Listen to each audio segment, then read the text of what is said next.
Well, it's the third quarterfinal rather, with two quarterfinals already in the bag. France and Spain booking their journey into the semi-finals. And we have the other side of the bracket to deal with here. It's Norway, the surprise package of this World Cup, against one of the tournament favorites, England, who have battled difficult conditions at the Azteca and have a completely different vibe here in Miami. It's warm, it's beautiful, it's sensational settings as the third quarterfinals prepares to really dazzle. And of course, the eyes are on the two main guys, Harry Kane and Erling Haaland. Both have been phenomenal throughout the season and have carried on that goal-scoring form in this edition of the World Cup. Harry Kane with 6 World Cup goals, Erling Haaland with 7. And it feels like one of those two who goes as much as possible will have a real go at that golden boot, which is currently held in the hands of Leo Messi and Kylian Mbappe. Both have scored 8 goals in this World Cup. And of course, 4 hours from now, we will have the fourth quarterfinals, and we will be live for that as Argentina take on Switzerland. Leo Messi's possible final World Cup run has dazzled everyone, but it's all about trying to see who the third semi-finalist would be. Well, Thomas Tuchel had a big call to make at right back, with Jarell Konza getting a straight red card against Mexico when they were leading. That ban has been upheld for 2 games, which means it's Ezri Konza who starts at right back, with John Stones now being drafted into the starting 11. So it's 2 changes really being made, with just the 1 exclusion of Jarell Konza. Other than that, it looks like pretty much as expected, but it's Noni Madueke who starts, with Bukayo Saka to come on in the second half. For Norway, Ståle Solbakken has made a big call here. No Antonio Nusa in the starting 11. Now that has got to be an injury. He was taken off at half-time against Brazil. Yes, Norway won the game, but it's Andreas Schjelderup who starts at left wing today. No other surprises in their team, as they've gone with a solid base. Patrick Berg and Sander Berg have been excellent throughout the tournament. Patrick Berg has really caught the eye of the Bodo Glimt midfielder, who's been terrific. Left wing today.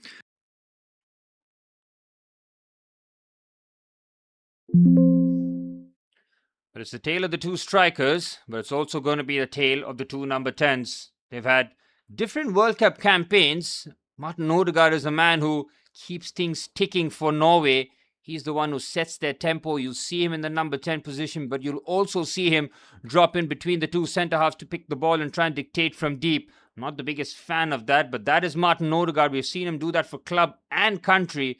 But as for England's number 10, Jude Bellingham, fantastic World Cup campaign from him in terms of the goal scoring. But it's not just the goal scoring with Jude, man. He is all action. He is ready to step up at the big stage. Harry Kane and Jude Bellingham's 2-step has carried England's attack. They need a bit more help from the other players in the terms of the wingers and possibly even the midfielders chipping in with goals. Anderson and Rice have logged in heavy minutes, and that will continue here today, and that'll be a very interesting battle. Elliot Anderson and Declan Rice versus Sander Berg and Patrick Berg.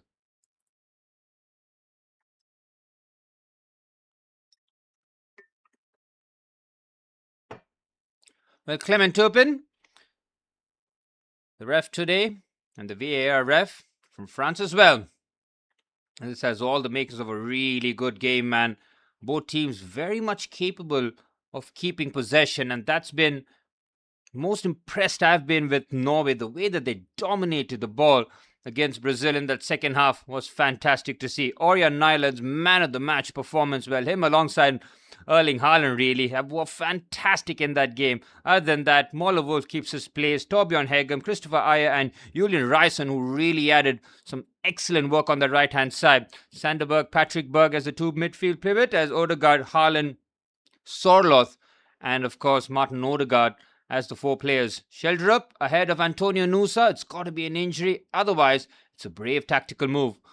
England making a couple of changes themselves. Well, one in terms of the starting 11, or the back 5 rather, which has been pretty consistent. Jordan Pickford, Nico O'Reilly, Mark Gahey, John Stones been drafted, with Ezri Konza playing right back today. Rice and Anderson in the midfield pivot has been synonymous with England's success. Bellingham in the number 10. Gordon remains at left wing. Madueke drafted ahead of Bukayo Saka on the right-hand side, with Harry Kane with 6 World Cup goals leading the line.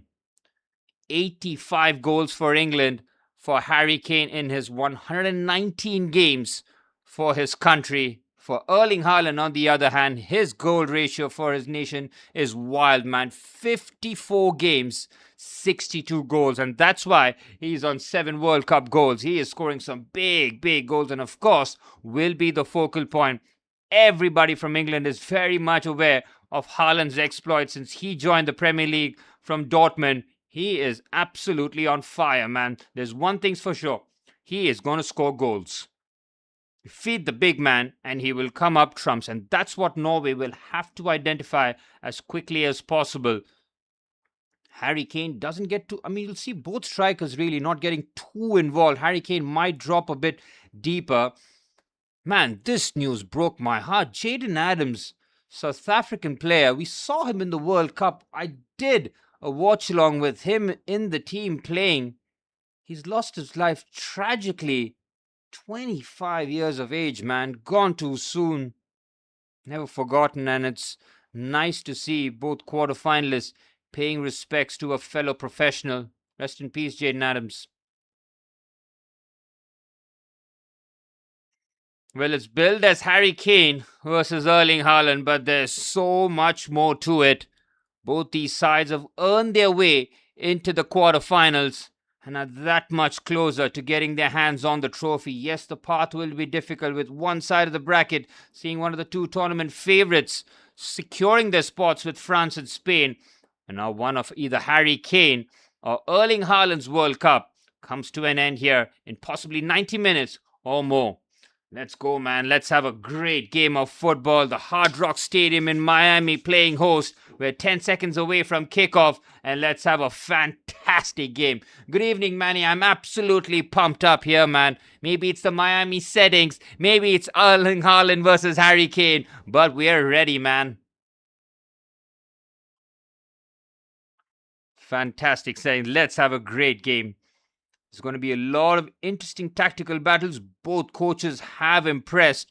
Thomas Tuchel spoke about Martin Odegaard's role in the team and as to how he's the man who's responsible for Norway's constant changing of formations. He described it at length. Just shows you what an avid football man he is, and he likes the gory details to the very T. And we'll see Martin Odegaard's position keep on changing during that game.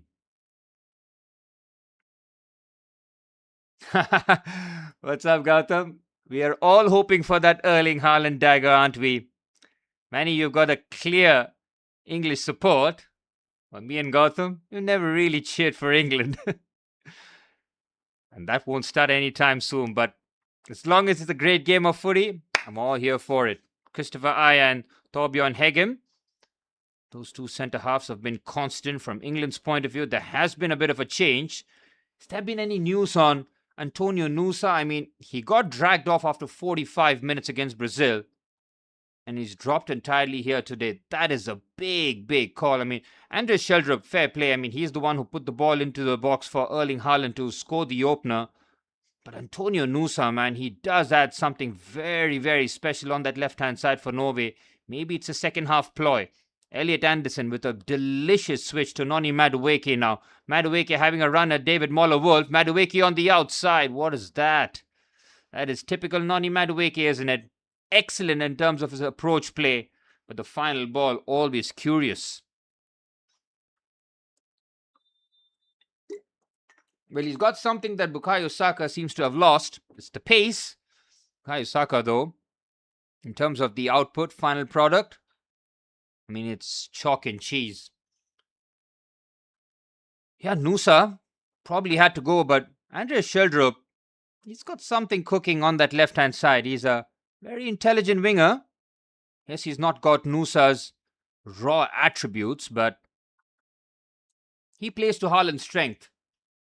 Yep, Noni pretty much being Noni 2 minutes into the game, pretty much encapsulated his entire being.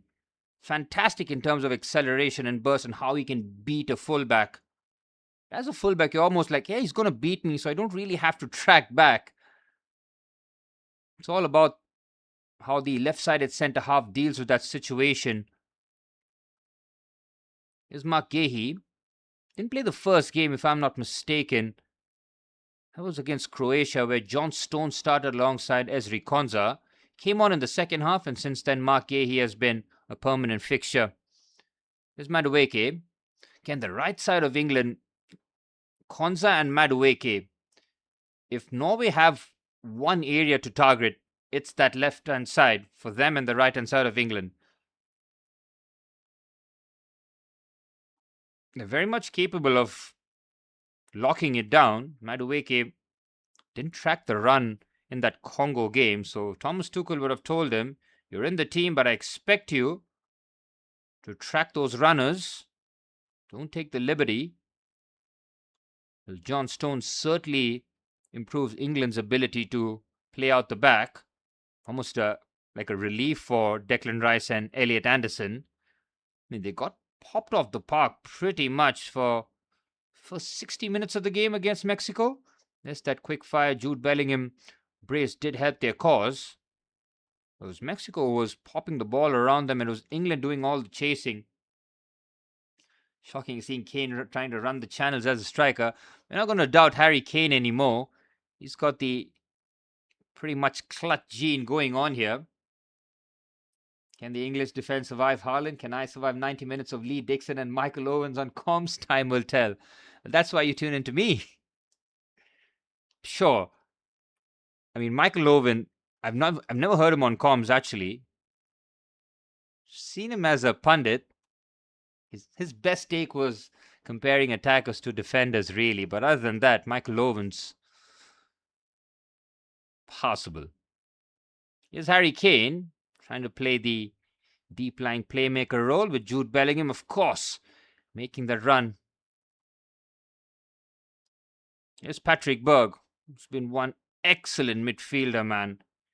Someone out there trying to buy a steal. He's the guy in midfield. It's not the big name. He's not going to attract a big transfer fee or wage, but he's a really good footballer, man. So intelligent. Nico O'Reilly. Finding Elliot Anderson. Looks like Reece James. I mean, if England qualify. Oh, Sorloth has pinched the ball of Gordon and he picks out Haaland, but that's where you need a proper number 10. Sorloth, the guy who feeds off service like that, but Erling Haaland already making that run is an ominous sign. And if that's Odegaard, if that's Patrick Berg, maybe he just slips it through. I'd put my money on Patrick Berg there. Yes, Sorloth, say he's got no quality on the ball. Always seems to start games, especially as a winger.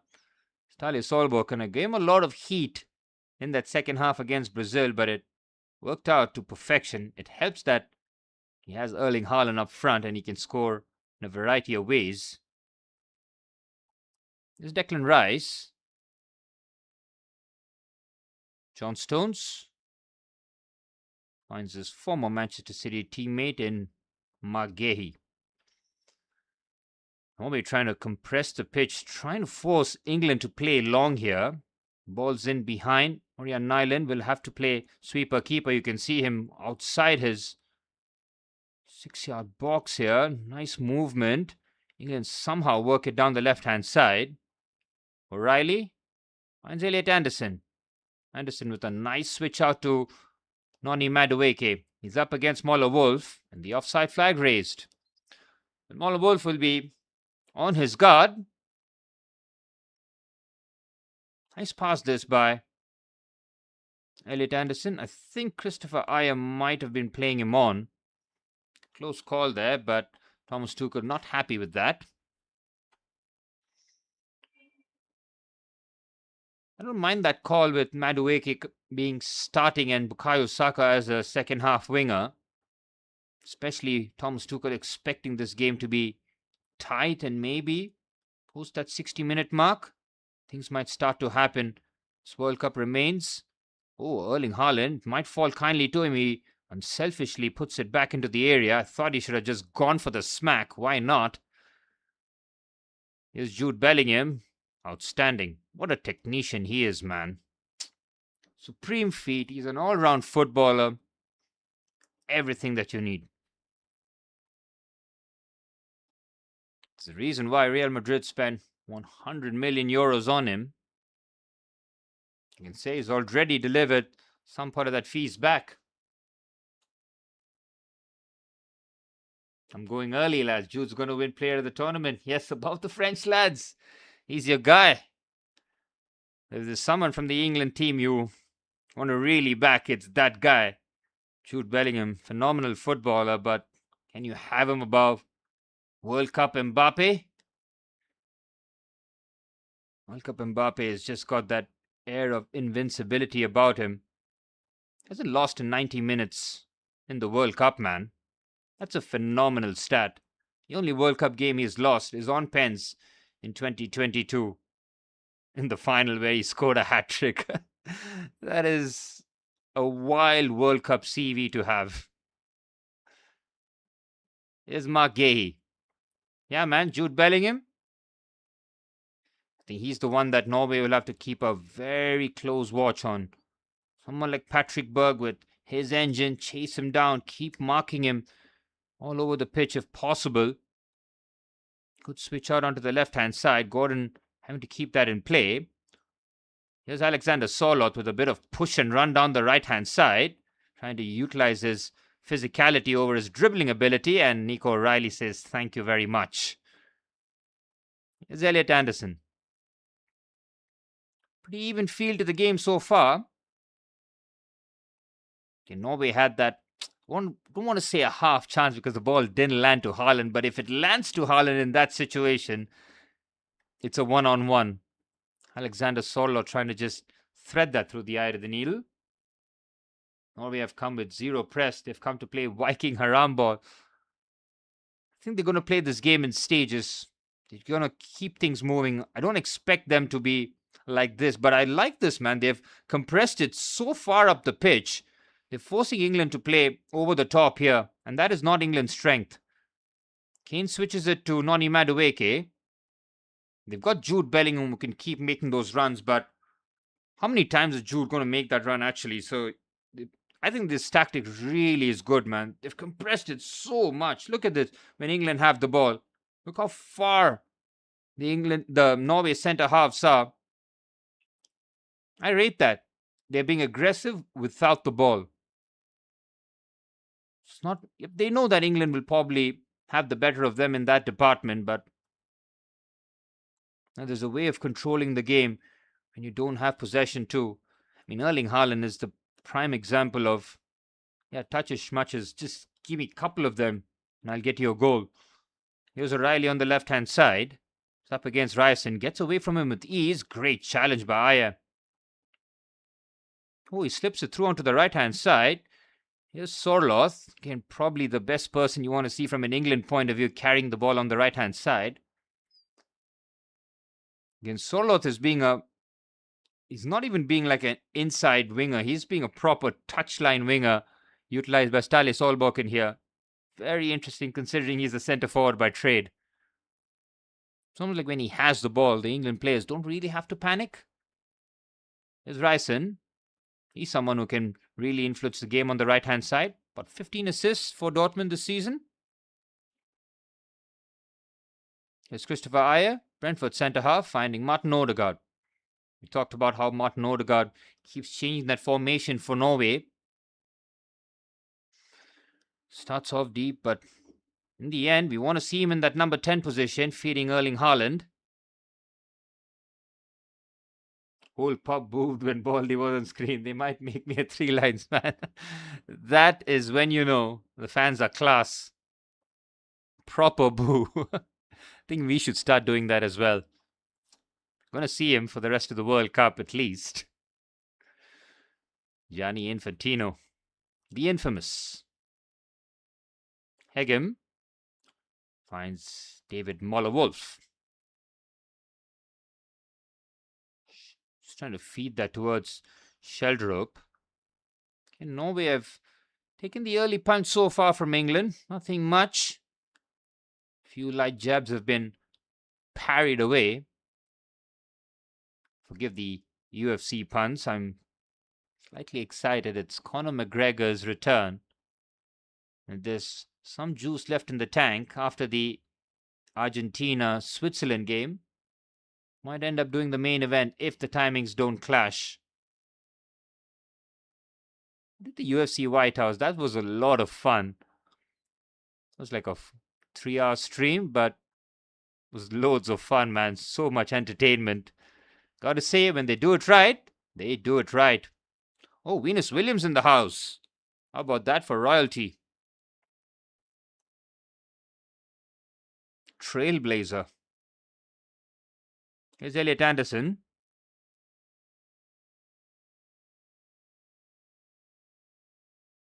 England just slowing down the game. Norway just pushed their defensive line a few yards back. Very responsible play this from them. Just asking England, okay, show me what you got. See if you can play through us. Do you have the guile, the creativity? Elliot Anderson, Mark Gahey, a lot of safe passing here from England. They're worried. I mean, they're really worried about Haaland in transition, and I completely agree with that. You got to take a few risks too. So far, this is pretty comfortable for Norway. Christopher Ayer and Torbjorn Hegem very much comfortable defending a low block. Christopher Ayer thrives on it. Here's Gahey again. A lot of safe passes sideways. I'm not sure Thomas Tuchel will be liking this one. Yes, he emphasizes control, but these are all harmless passes to Norway. I mean, look at Erling Haaland. He's not even pressing. He's like, yep, pass this around. This is all show and nothing much about the effectiveness. As soon as Norway have the ball, that's when he's on his toes. Now he's on his heel, just keeping himself warm. Yep, now he asks his team to push up the pitch. Nicely done. As soon as they go back into their half, you can see. Condense. Now what do England do? Declan Rice, can he find it between the lines? So he goes to his Arsenal teammate with Noni Madueke on the right-hand side. Back to Rice. Stones. Stones with the switches play to Barcelona's winger, Anthony Gordon, who goes on the outside. Nicely done by Anthony Gordon, who puts on the quickness on Julian Lyson. Good defending by Christopher Ayer. It's a corner for England. First time we've seen Anthony Gordon really have a go at his fullback, Julian Lyson. And both fullbacks, actually, they'll know that in terms of pace, England do have them. I'm sure David Beckham's got big cheers in the pubs, Gautam. Loud cheers. Rice with the corner here for England. Could be dangerous from set pieces. Orion Nyland, he's got Nico Riley on his toes. Rice delivers. It's a poor delivery, really. Well, Declan Rice, I'm sure, is running on fumes. Should he be putting in extra things like corners? Maybe Elliot Anderson steps up in that department. Humidity in Miami at 90%. Azteca, these fellows would not survive in the Harry Stadium. 90%. They're going to have to... It's a change for England, really, in a quick turnaround period from the storms at the Azteca to real humidity in Miami. Ask the players which they prefer. They probably say the Azteca, even with the altitude. Here's Gahey now. England playing some snooze ball here. Madueke fires it at Jude and he's dispossessed quite comfortably. And Erling Haaland trying to lead the press, but he's not expending too much energy in that department. And in this part of the pitch, England lacking ideas. This is perfect from Norway, man. They've got each of the England attackers, one defender assigned to it. Neither have got that turn and burst about them, so especially Kane and Jude's a tricky proposition. As a centre half, you back yourself. Stanley Solbergen's tactics so far very good, because it might show that England have 85% of the ball, but they've done nothing with it. What's up, Aman? You're here. I had my doubts. Are you going to be there for Argentina, Switzerland, though? That's the real question. That's the championship rounds. Who are we supporting, Aman? We've got one Norway and one England in the house. Not me included. Harry Kane versus Erling Haaland. Forget the team. Who gets on the score sheet first? Is it Haaland or is it Kane? From England's point of view, it's pretty much Kane and Bellingham. That's it in terms of real goal threat. Nobody else has chipped in, barring Marcus Rashford in that first game against Croatia off the bench. There's Gordon, O'Reilly. It's John Stones. Fizzes it to Elliot Anderson. On the left-hand side, finding Anthony Gordon. Gordon up against Martin Odegaard, who's helping out defensively.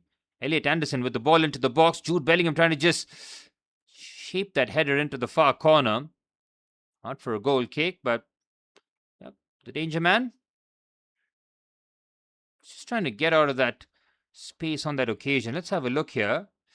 He's got like proper striker-like movement, man. Even for the 2 goals against Mexico, I mean, they're easy on paper and on the eye, but his movement to get to both, absolutely elite. So proper centre forward in terms of movement. And if you talk about his all-round game outside the box, proper box-to-box. Rice wins the header.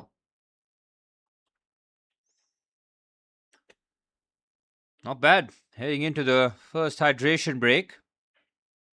Norway, though, like to see them be a bit more braver on the ball.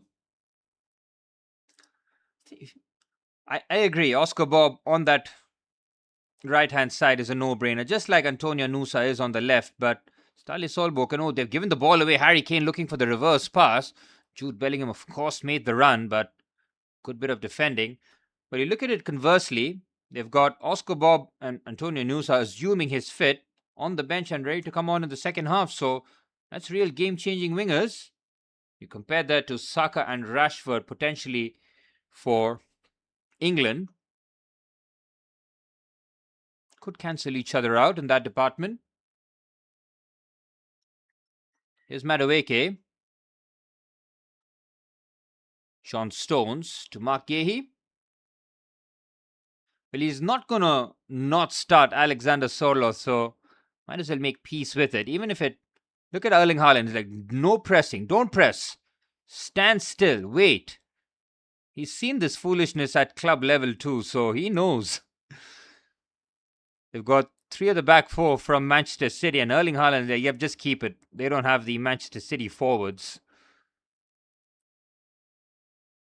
Nobody's pressing. Look, you're just standing, covering spaces, being active. England probably have 90% of the ball and have done 100% of nothing. Here's Declan Rice. He looks to switch it out to Nico O'Reilly. Come on, I for one, I don't mind the hydration break. I think FIFA were cooking. This cannot go on for another 20 minutes. Something's got to change. Come on, man. Here's Gahey. Stones. Jeez, they're going to do this for the entirety, aren't they? Fires it towards Elliot Anderson. Now Anthony Gordon up against Ryerson. Look how many Norwegian bodies are in the box, man. What are you going to do? Even if you cross it into the box, I mean, yes, it might land safely, but this is poor from England, man. I mean, by the time they put the ball into the box, which is not their main tactic anyways, you've got like 6 Norwegians in the box. I mean, I'm sure after the water break, Stale Solbakken's probably telling them, fine, let's have a go now. I mean, you probably want to frustrate England for another 20 minutes doing this because, and say, maybe in the second half we'll have a real go at you. It's a dangerous tactic, I get it, but there's no evidence whatsoever that England can score a goal so far. They've barely got the ball into the box, even with all that possession. Here's O'Reilly. Does it change now? Decent driving run. Plays the 1-2 nicely. O'Reilly clips it. Oh. Madueke tries to make something out of it. It's a heavy-ish touch. Oriental Island in no man's land. And Nico O'Reilly gets a foot on it. That would have been a fortuitous way to score. And nearly the opener there. There was a chance that pretty much came out of nothing and nowhere. With an unlikely goal scorer, Nico O'Reilly. Yes, he scored some big goals for Manchester City, but the way it just landed to him, he's trying to bring that under control rather than put that on target. Hydration break is needed. Much needed. Something's got to give. This can't go on.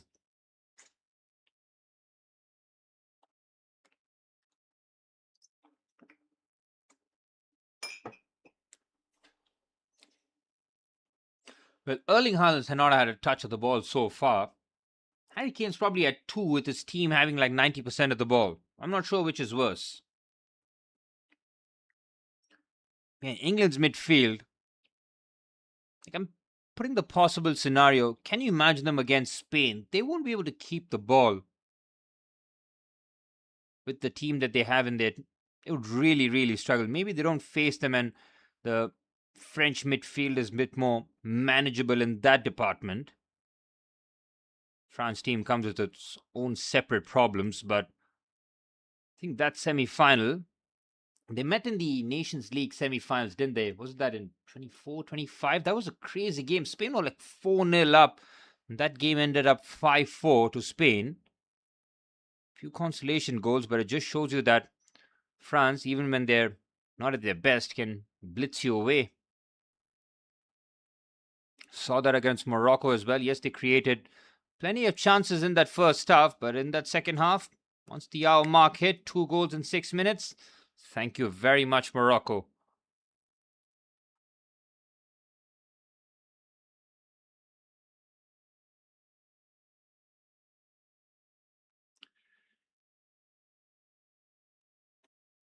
The wingers in this game, a bit underwhelming, gotta say.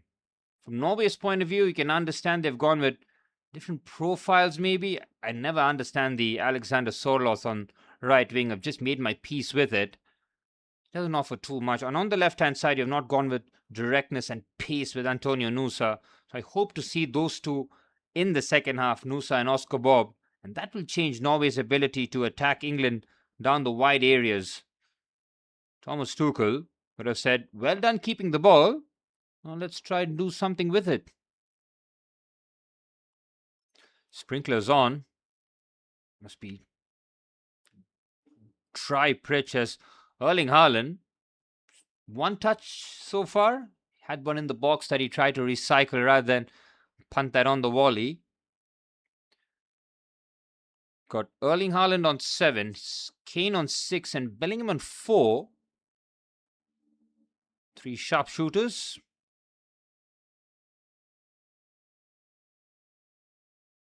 Jude Bellingham. He's the only one making those runs from deep into the box. Elliot Anderson and Declan Rice pretty much mirroring each other in terms of their style. No one's there to punch passes between the lines. It's always, if it's sideways, if they're going forward, it's something on the diagonal or a clip to the winger. Nothing through the center so far. Considering that's where your main threat is, Norway have taken that threat out completely. Here's Madueke.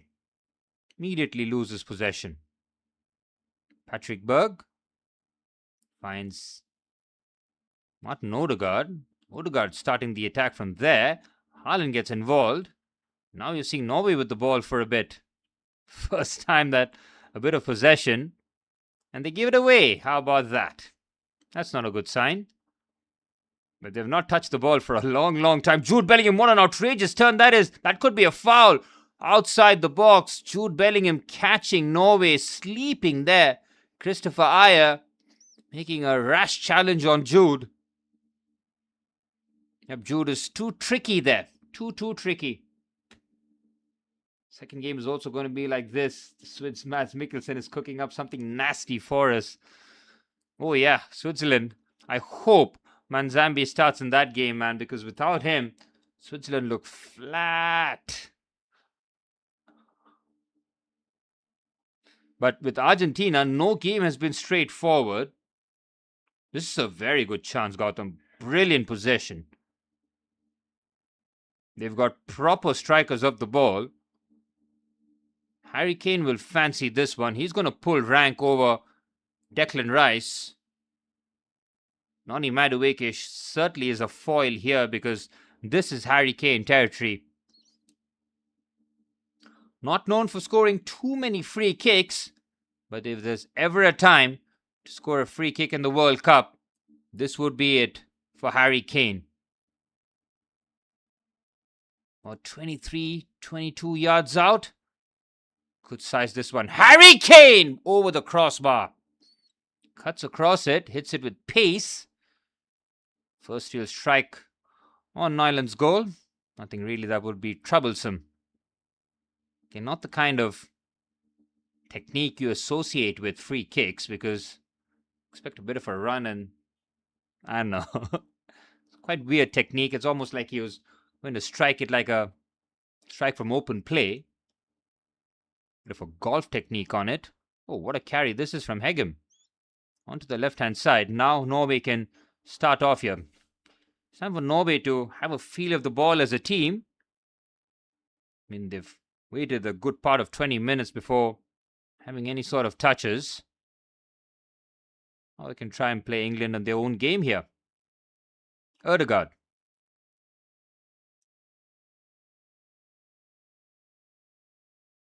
Sanderberg.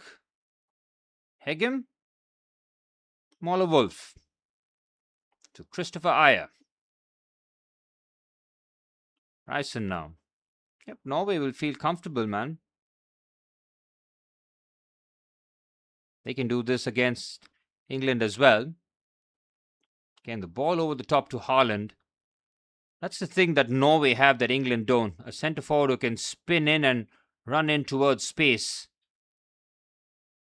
You can always look for the ball over the top. I'm sure Ståle Solbakken won't encourage it, but the option's always there, man. Nice carry this from Martin Ødegaard. Finds Alexander Sorloth on his left foot. That's a better pass to Sanderberg. Patrick Berg looking to just open it up, or Sheldrup rather. Finding himself in the interiors. Ødegaard. Oh, nice looking pass there. Oh, and it's weighted to perfection too. It's got the thumbs up of acknowledgement there from the run from Sheldrup. Nice vision there by Martin Ødegaard. Nearly the execution. Well, I like to see the Viking row, but I think it's only after victories, but they're almost like signaling to their team that we're behind you, we're pulling with you. Anthony Gordon trying to trick his way onto the left-hand side. A quickly taken throw and finds Harry Kane. Gordon. It's a heavy touch. Ryson feels that Anthony Gordon was exaggerating that a bit, but he gets the free kick. Manzambi is out of the game. Switzerland are going to cook us nothing. They're going to cook us some English food, man. Baked beans, toast, no butter. Just Granit Xhaka and Mbolo is not enough for them. Wait and see how they play, but Argentina is making a meal out of every game, so you never know. You might end up seeing yet another World Cup classic with Argentina on the brink. Infantino suffering with Argentina and Argentina prevailing. Well, the two former Dortmund teammates, Erling Haaland and Jude Bellingham, friendly exchange before it gets serious. Declan Rice's deliveries have been well below par. Again, somebody needs to take the set pieces of Rice because, as I said before, he's running on fumes. He's had a long season with club and with country too. He's going the distance. We know his style of play as well. It's all action. Someone like Elliot Anderson needs to try and say, give me a couple of set pieces. Declan Rice is just tired ball striking.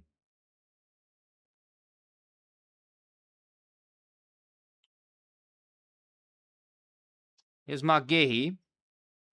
Rice. Gahey again. Both keepers completely untroubled in this match so far.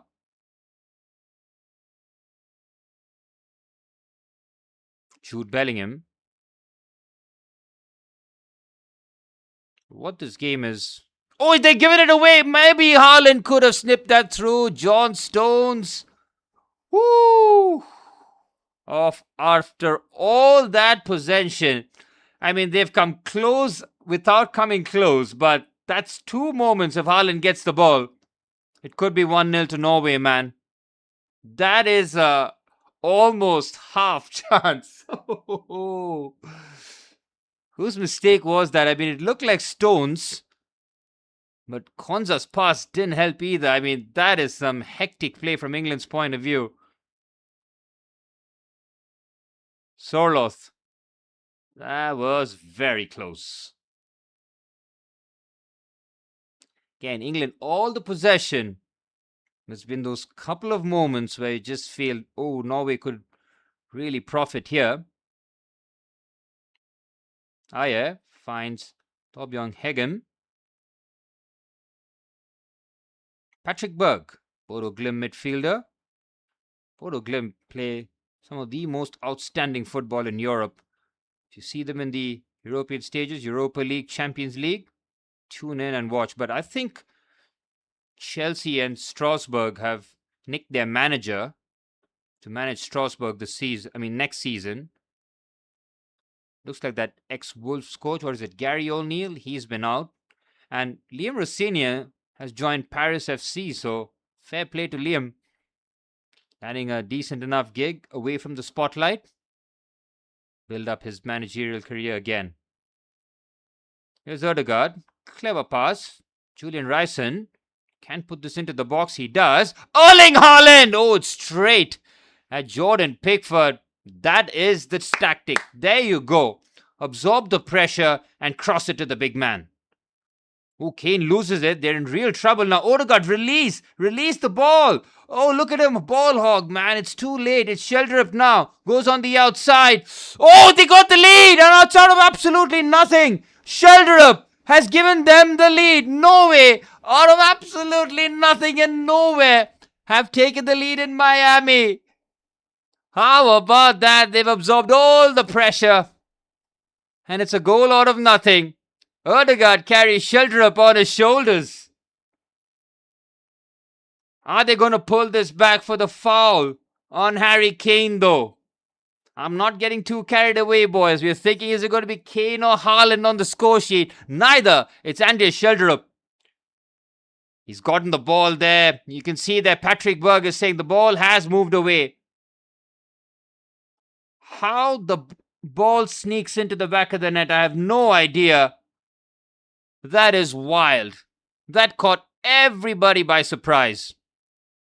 Inside of the post and in. Andreas Sheldrup, an assist against Brazil and a goal against England. Stand up.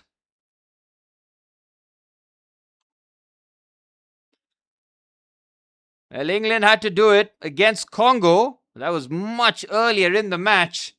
Now, I just changed the scoreline. I wanted to wait, but I saw there was a clear touch, the ball moving away from Kane, man. Are they going to pull this back? Should I change the scoreline? Ha ha! Goal stands. Let's go! England in real trouble now. And all that needless possession getting punished is exactly why I love football, man. Just has a way of punishing passiveness.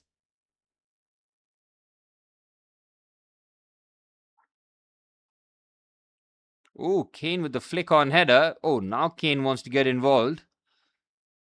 This is going to be really interesting now.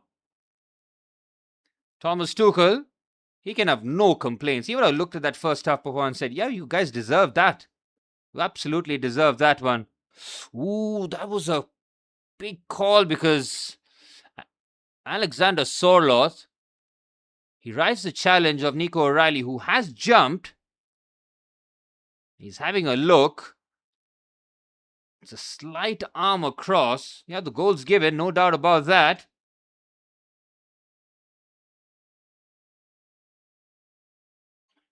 And Norway, just for their sheer patience, deserve that goal. Yes, it comes in a freakish manner, but Caught everybody by surprise.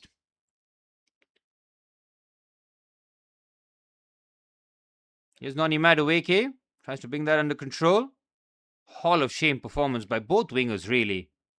I mean, Madueke has at least beaten his man. I mean, fine, even Gordon's done that once, but both of them, man. Against a deep block. In these areas. Again, do you worry? Ryson gets fouled. So easily done. Norway can win this with ease, man. No, he didn't mean that finish. I'm sure he didn't mean that finish. I mean, that's a little... He must have thought that, oh, I can catch Jordan Pickford out here. And he does it, and everybody says, nah, you fluked it. Maybe he's just been practicing. He knows Pickford isn't the tallest, but either way, it's pretty much like the Ronaldinho goal in 2002, wasn't it? Nobody would care how it ends up. Sorloth with the strike! England are playing a very dangerous game here. Norway are in it. They had a couple of moments where Haaland could have gotten the ball, and now they're getting the ball, and they're looking to make England play. Sorloth, nicely done. That is proper centre-forward play. In and around the box is where Alexander Sorloth thrives. Tuchel's made this sandwich. No way that he's telling his team to be so passive on the ball. Odegaard with the strike. Jordan Pickford, that's not the most convincing keeping, but he parries it to safety.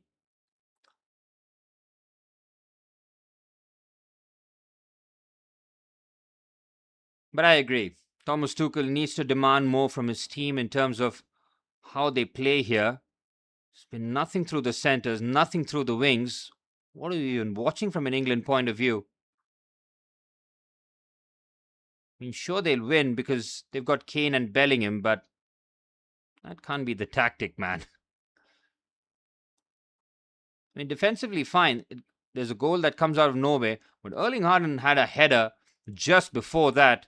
That should have been a warning shot altogether because for all the possession England have had, they haven't created a chance like Norway have done for Haaland. Kane has got zero service in the box. But you never find Kane in the box too, so... Line breaker from Gehi easily intercepted. Now this is where Norway cannot give the ball away. Punish England on the counter-attack here. Especially with England committing men forward. Bellingham, he's been shut down immediately. Sheldrup, Odegaard, he said, Haaland, run. Haaland runs. Oh, look at him go. Barreling his way forward and he forces the turnover. Brilliant by Erling Haaland, man. He had no chance of winning the ball against Gehi and Stones, but he just puts the pressure on them.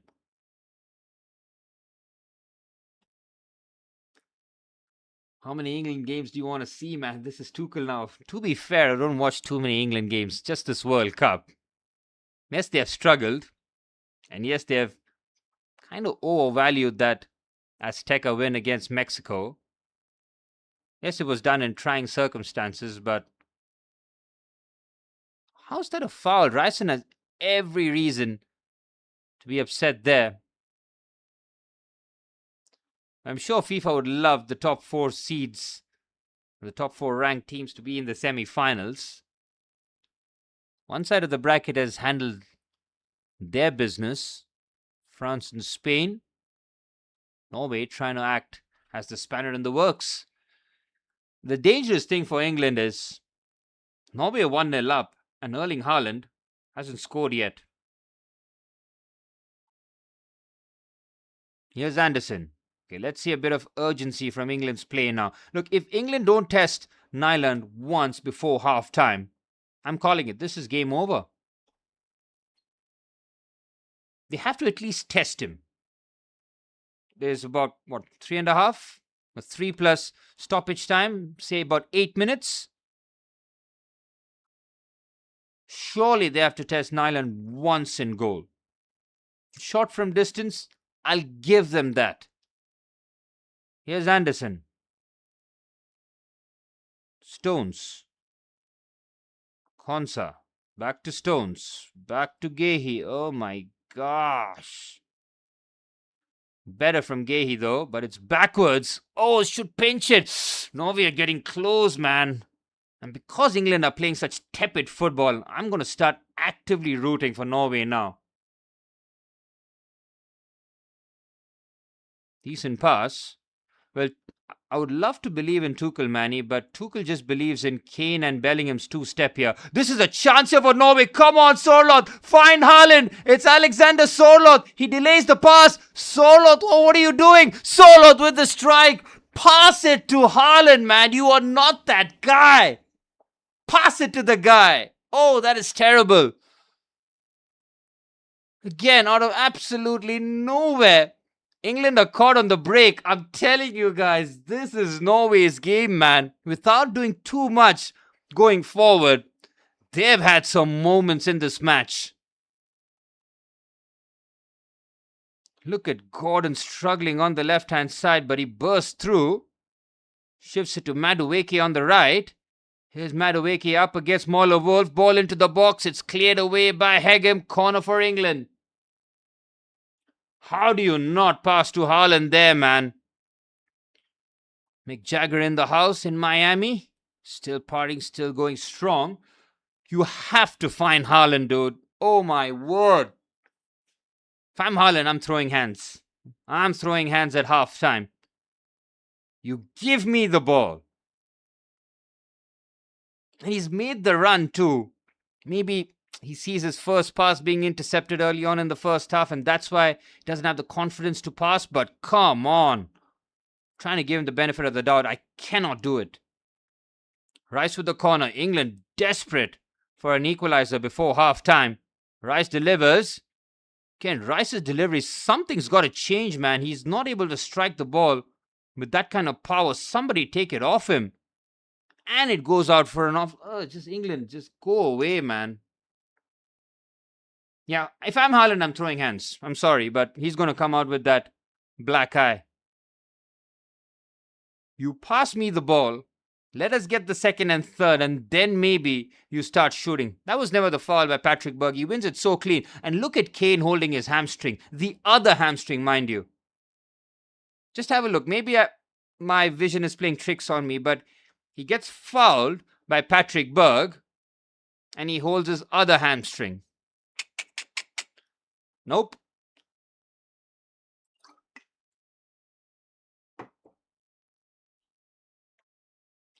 Another punted ball forward here for Anthony Gordon. Look at Gordon, man. Barcelona probably asking for a refund here. I get his pro. I get the pro. I even try to justify, why would Barcelona spend 60 million on Gordon, 22 million on Karim Adeyemi, and they're just going for pace. They're like, all right, we got Yamal, we got Rafinha, probably in the center. On that left-hand side, just give me two brothers who are just quick. That's better from Gordon. Finds Bellingham. Nice first touch. Jude Bellingham! The equalizer arrives before half-time. And it is that man again. He is lightning. He is elite. And Jude Bellingham gets his 5th World Cup goal. It's a goal at a crucial hour. Brilliant stuff. The touch and finish is elite. And Anthony Gordon, I'm going to give you props for that. Good assist from him. But it's Jude Bellingham, man. This man has been carrying his nation on his young shoulders. He's 22 years of age. He has no right to be this good. Look at this from him. It all comes from Anthony Gordon playing some lovely stuff there. He drops the shoulder. Jude Bellingham has got so much to do. A couple of short touches to get away from the defender. And how about that for a finish on his weaker left foot past Orion Nyland. And it's 1-1. Game on, boys. Game on. Hey, what's up, Chera? What a goal indeed. What a goal. Jude Bellingham dragging his team back into this contest. Stale Solbakken furious. Oh, the second half is set up nicely now. Jude Bellingham, just throughout this tournament, man, what an inspiration he has been.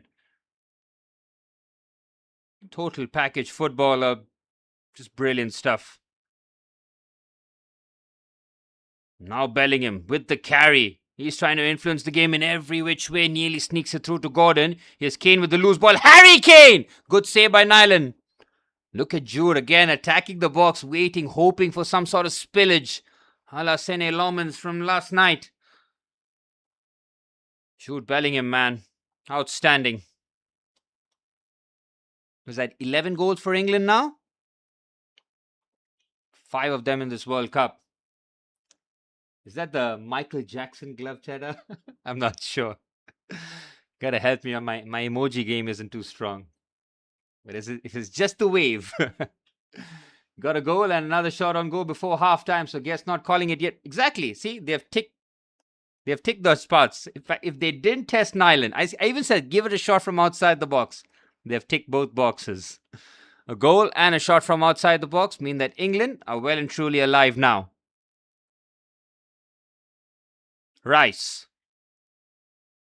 Into the pocket to Bellingham for Harry Kane! That is a delicious chip! But the offside flag raised. Oh, the celebrations have to be cut short. Jude Bellingham went that elite through pass. The finish was magnificent. Oh, Kane is offside. Great call by the linesman.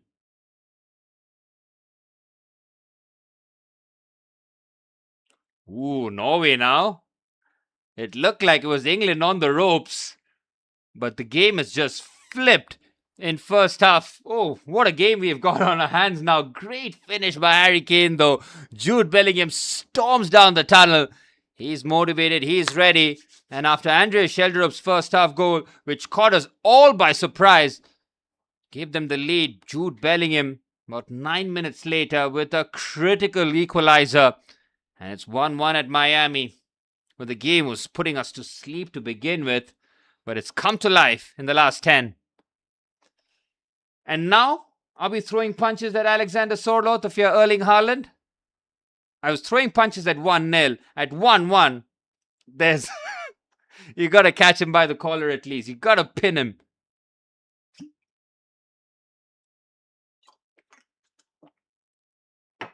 Jude and 10 pieces of wood, and you win the World Cup. Jude Bellingham, man. He's the one that makes things happen. Thomas Tuchel has him and Harry Kane to thank a lot in terms of carrying their load.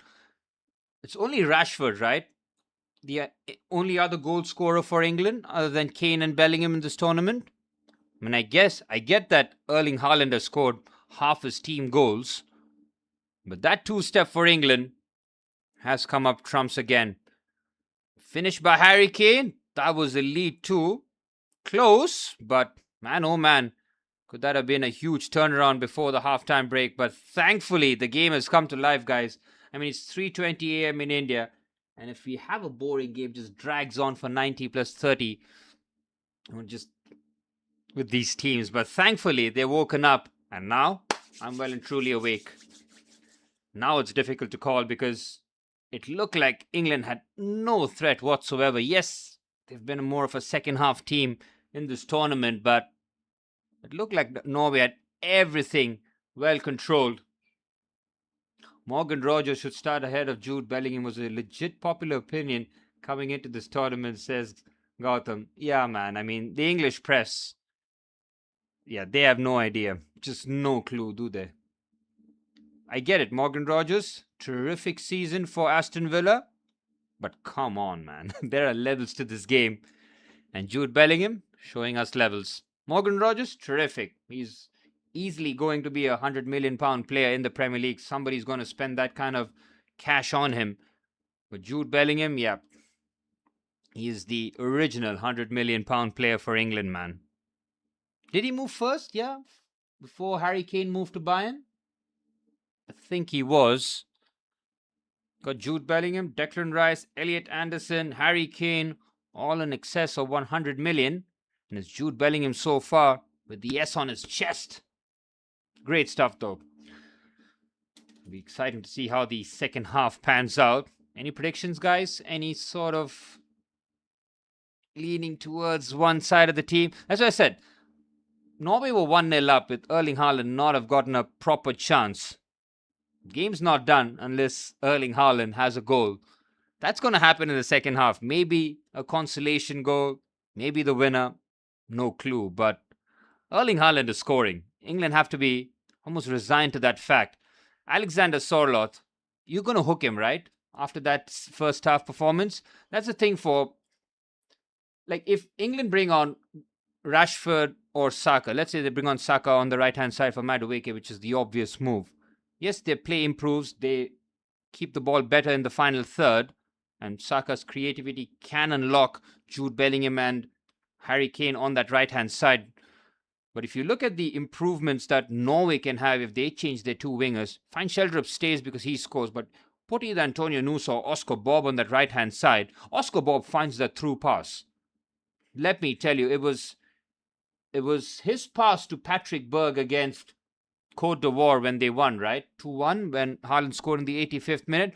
Oscar Bob makes that pass to Erling Haaland all day, every day. And it's Alexander Sorloth instead who went for the shot. And at 1-0, that just felt like a huge moment. And it comes to bite them in the ass. So it is what it is. Norway have to eat that one. But they did score a goal out of nothing. So they can feel that the 1-1 scoreline might be justified. Stale Solbakken didn't see it that way. But it's going to be 1-1, and we're going to see how the second half pans out. Give me a soft 5, guys. I'll be back very quickly. It's going to be a long stream today. Got a double watch along, and I'm sure I'm going to have enough juice in the tank to watch Conor McGregor and Tony Ferguson in the main event. So a triple watch along maybe, but it depends if the games and the fight don't clash. If Argentina, if that goes on for extra time, I'm definitely missing the main event. It's going to be a shame, though. Either way, we're going to keep things dynamic. But I'll see you guys before the start of the second half.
Well, we're a few minutes away from the start of the second half. Thankfully, that second half came to life right towards the end. The last 10 minutes gave us something to talk about. Norway, fortuitous way that they took the lead. Andre Schjelderup catching pretty much the entire ground by surprise. But Jude Bellingham's goal shouldn't come as any surprise to us. He's been England's one of top players throughout this tournament. 5 World Cup goals for Jude. And once again, in the clutch, he pulls out a massive, massive moment. Erling Haaland yet to get that service that he really thrives off of. And it just feels like a matter of time before Norway finds him once. And if they do that, Erling Haaland, you can bet your bottom dollar that he's going to find the back of the net. Alexander Sorloth, that pass, it still haunts me. And it's possibly going to still haunt Norway here. Got a copper Bellingham jersey. Madrid obviously, says Gautam. Well, it's not going to be the England jersey, I'm sure. But the Real Madrid jersey with Bellingham on the back, not a bad call. Jude Bellingham, what an inspiration, man. What a journey. What a footballing journey he's had. Getting his jersey number retired at the age of 16 at Birmingham just showed you that this guy is just destined for greatness. Harry Kane had a goal disallowed with pretty much the last kick of the first half. It was an exquisite chip after being found by Jude Bellingham, but he was offside. It was correctly called by the linesman there. Erling Haaland strides his way towards the Hard Rock Stadium in Miami. All right, boys, is there a prediction? Is it going to end in 90? Is this going to be decided in extra time or possibly even pens? Or will one of these teams book their spot in the semi-finals where possibly Argentina or Switzerland await?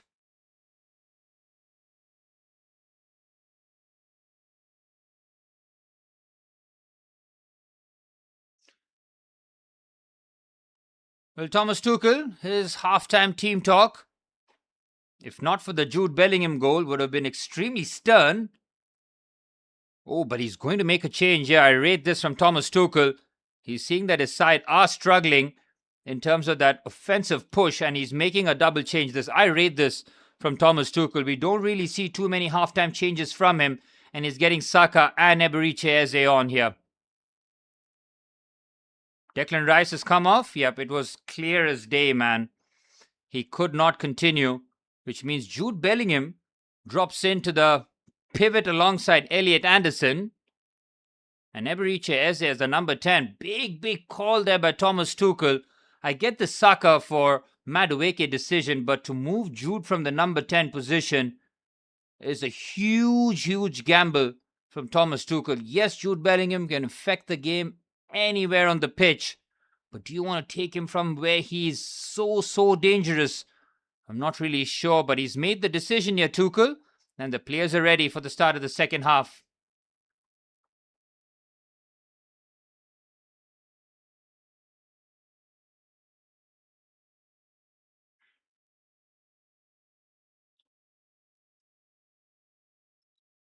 "45 minutes or possibly more. And after Andre Schjelderup gave them the lead and Jude Bellingham's first half added on time equalizer gave England the equalizer, now we've got a game on. Eze and Saka, better hope it doesn't go to pens, and better hope they don't miss. I like the Saka move. I didn't mind the Eze move too, but to move Jude Bellingham from there, that's a big call.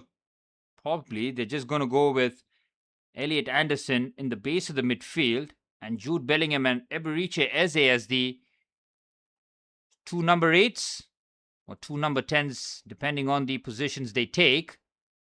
4-3-3 by the looks of it.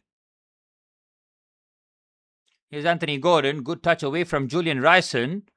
Gordon. Oh, that's a foul on Kane. Early chance for England. Sanderberger getting caught on the wrong side of Harry Kane. Got to get the wingers on and run at these English fullbacks, says Gautam. At some point, I'm expecting Stale Solberg to make those changes. Oscar Bob and maybe Antonio Nusa. Still not sure what Nusa's situation is. Has he just been dropped? Or is he carrying some sort of injury that allows him just about maybe 30 minutes. There's Declan Rice. It's not for a performance issue. Yes, he was struggling out there, but the fact that they gave him set pieces just highlighted the fact that Declan Rice is clearly carrying something.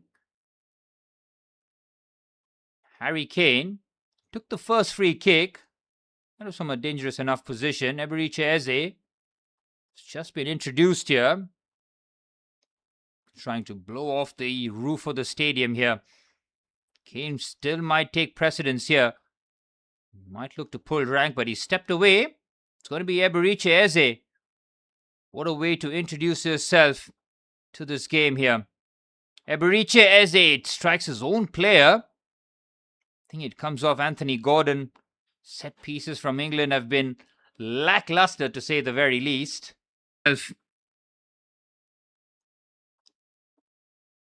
Yep, comes off the shoulder of Gordon. Deflection, thankfully, from Norway's point of view. Safely away from goal. Right now, from Norway's point of view, get Erling Haaland touches. Get him touches. Do not isolate him up front. Get him involved. Here's Haaland now. Protects the ball nicely away from his future Manchester City teammate. Few handbags there. Not trained together yet, but in a month's time, they will be teammates.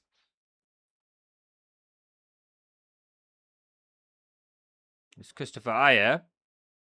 Finds Torbjorn Hegem. Bologna centre half. Almost has the style of Dean Huijsen from Real Madrid, ex-Bournemouth centre half. Socks down, shin pads tiny. Ball carrying centre half. Good switch out there by Nyland. Well, Nyland comparing the Brazil game to this one, it's had absolutely nothing to do in comparison. Had to make some terrific save. That save of Bruno Guimaraes, yes, it was waved off as offside, but it was absolutely incredible. Close range, strong wrists. Terrific save.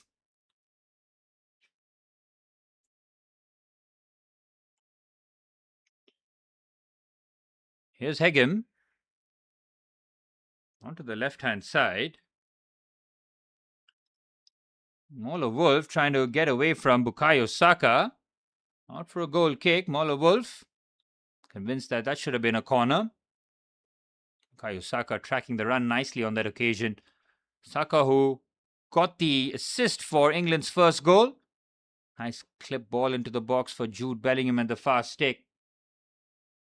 City waited till the end of the World Cup. I guarantee you Anderson doesn't go for more than 90 million, says Gotham. City might have overpaid, but it's Manchester City. No such thing as overpay in their books. They want a player, they get him.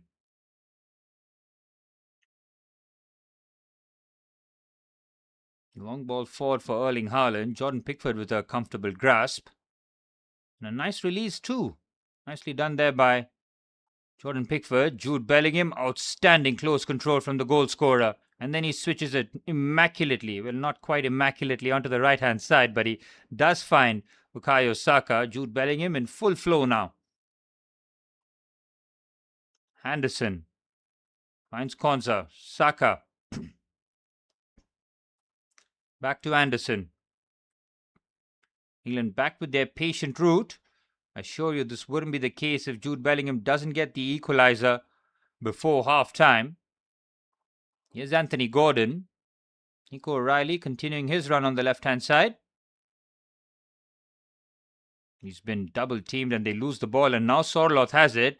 Sorloth carries. Haaland is not making the run. Oh, he lays it off nicely enough. And good play there by Eberechi Eze, just moves him out the way. Patrick Berg caught out of position. Now Bukayo Saka up against David Mauler-Wolf. Bukayo Saka commits a bit of a chance. This gives himself a bit of a room before pulling the trigger. That's better there from Eberechi Eze. Bit of front foot play. Pressing from the front, winning the ball back.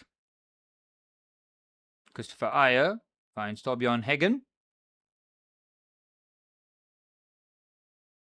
Mauler-Wolf. Here's Martin Odegaard now. That's Sanderberg, actually. Sanderberg now pushes it onto the right-hand side. Here, Sorloth clips it. Oh, it's not the most convincing bit of goalkeeping there by Jordan Pickford. He just tips that over the bar. Fortuitous corner for Norway. Jordan Pickford was not going to get caught out again. That was sailing well over the crossbar, but he wasn't to know. Norway get the lead here, and it's going to be a frantic second half, that's for sure. Stays 1-1. England will continue their patience route. Martin Odegaard to take the corner. Norway shooting where their fans are in numbers. Wait and see how Odegaard's pass goes in. Odegaard's corner cleared away by Kane at the front post. Thoughts on the changes, says Manny. I like the Saka move. Eze's move, I'm not... Oh, Haaland's header. Oh, it draws a save. It shouldn't have been so uncomfortable for Jordan Pickford, but that header was cleverly placed by Erling Haaland. Just a nonchalant nod, really, generating enough power. Bringing Eze on is fine, but removing Jude Bellingham from the number 10 position isn't ideal. So unless it's just Anderson as the holding midfielder and Jude and Eze as the two number 10s, if that's not the case, it's a bit of a negative move. Sorloth again continues to frustrate the chat. Jude Bellingham, you prefer him playing deeper, late runs into the box? Well, that depends whether or not Eberiche Eze in the number 10 can make some noise out there. Ryson's corner. Oh, the flick-on header, that was dangerous. Very, very dangerous. Another corner for the Vikings.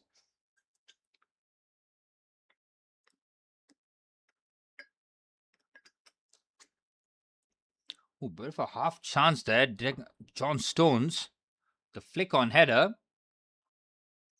Again, my theory is you don't want to move your best players out of their best positions. Jude Bellingham is a number 10. Keep him there. Everybody else, adjust to Jude. But, yep, Jude is a total footballer. He can make an impact anywhere on the pitch. Erling Haaland trying to just nonchalantly create a bit of space away from Elliot Anderson. Those two have already had a bit of a tussle already. Odegaard's corner. They get the flick-on header. It's a chance towards goal. Brilliant save. And they do have the lead. It is Hegem, the centre-half, who taps it in from close range. And Norway lead in Miami. Big, big goal that for Norway. Was there a foul in the build-up? We'll wait and see whether or not that'll be checked. But there's a bit of handbags in the box. A bit of pushing and tugging. It looks like the goal might stay. Is there an offside there? Gotham says there could be a possible offside. Ooh, that would be a harsh way to cancel the goal. Torbjorn Hegem, centre half, making an excellent run.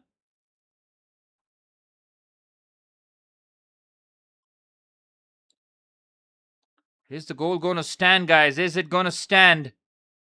Thomas Tuchel will be having his heart in his mouth, hoping that the refs bail his team out here. They were hoping that the first goal would have been chalked off. That wasn't chalked off. There was a push, Manny. There definitely was a push. Now, was it enough to cancel that out? We'll wait and see. There's a lot of decisions to see whether or not A, there was a foul, B, was he offside? Is the goal going to stand? Oh, the ref has been sent to the monitor, and that means that the goal has every chance to be chalked off here. That's why I haven't changed the scoreline yet. Clear foul, says Gotham. Let's have a look. Yep, that's a two-handed push on Elliot Anderson. Would you consider that enough? They're going to rule it out, aren't they? England get lucky because Elliot Anderson does not get involved. Neither does Erling Haaland.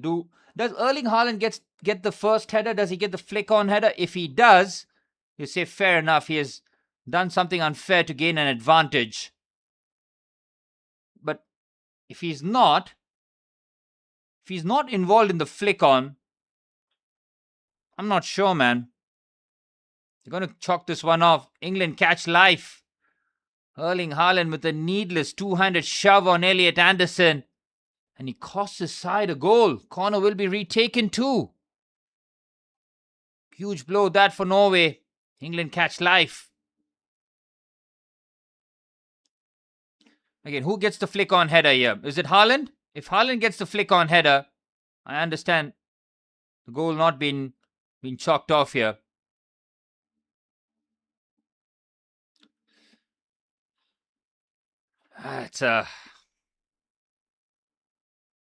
When you push, you give the ref a decision to make. I think it's been wrong. It's been rightly chalked off. Haaland does get involved. TJ, you say that's a goal all day, every day, but you give the ref a decision to make with a two-handed push. It's not a forearm or just trying to create leverage. It's a push. And when you do that and when you're getting involved in terms of the flick on, you can see why it's been chalked off. Unlucky for Norway, but they have another opportunity though. Haaland will keep his palms to himself this time. Still battling though. Decent corner. Haaland. Oh, nearly gets the flick on. But maybe in the Prem, TJ, that goal stands. As we've seen Arsenal do a lot of roughhousing in the box. But it's a two-handed push, and once you do that, you can understand why it's been chalked off. Ooh, Ryson's pulled up here. It's one of the attacking threats on the right-hand side. Now, if they're going to make a change here, they have to take off Sorloth too. It's not just Ryson who has to come off, because if Ryson comes off, they lose that threat on the right-hand side, and Sorloth is not a winger. England have been it happens 99% of the pens these days. Again, when you push, Roberto Carlos, John Honorisa, Norway legend, getting center stage there. Interesting. England have been the luckiest team in this World Cup. Argentina have FIFA, so you're not counting them. TJ, are you keeping that goal? Should it stand?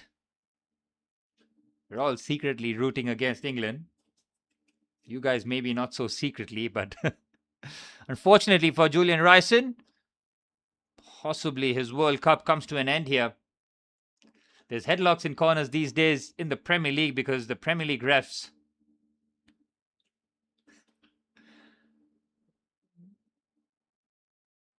It's all whatever goes. Well, Osnes takes his place, so it's like for like. But Sorloth stays on the pitch. The right-hand side, a bit compromised for Norway.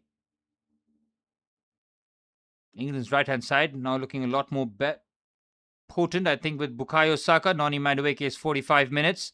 Forgetful, to say the very least, or at least you want to try and forget it. Decent flick-on header for Jude. Difficult to try and bring that under control, though. Nico O'Reilly hesitates, and it's Alexander Sorloth who doesn't have the pace. Comfortable for Riley. Harry Kane in his own box. Anthony Gordon, Mark Gahey, England. Look at Jude, man. Is there anything he can't do? Decent hold up, nearly the right layoff to Harry Kane. Half an hour to get a winner, or we're going to stoppage time, or we're going to extra time rather. Well, stoppage time is where we've seen a lot of goals in this World Cup. Here's Sorloth. Horsness. Ødegaard. Patrick Berg. Finds Sanderberg.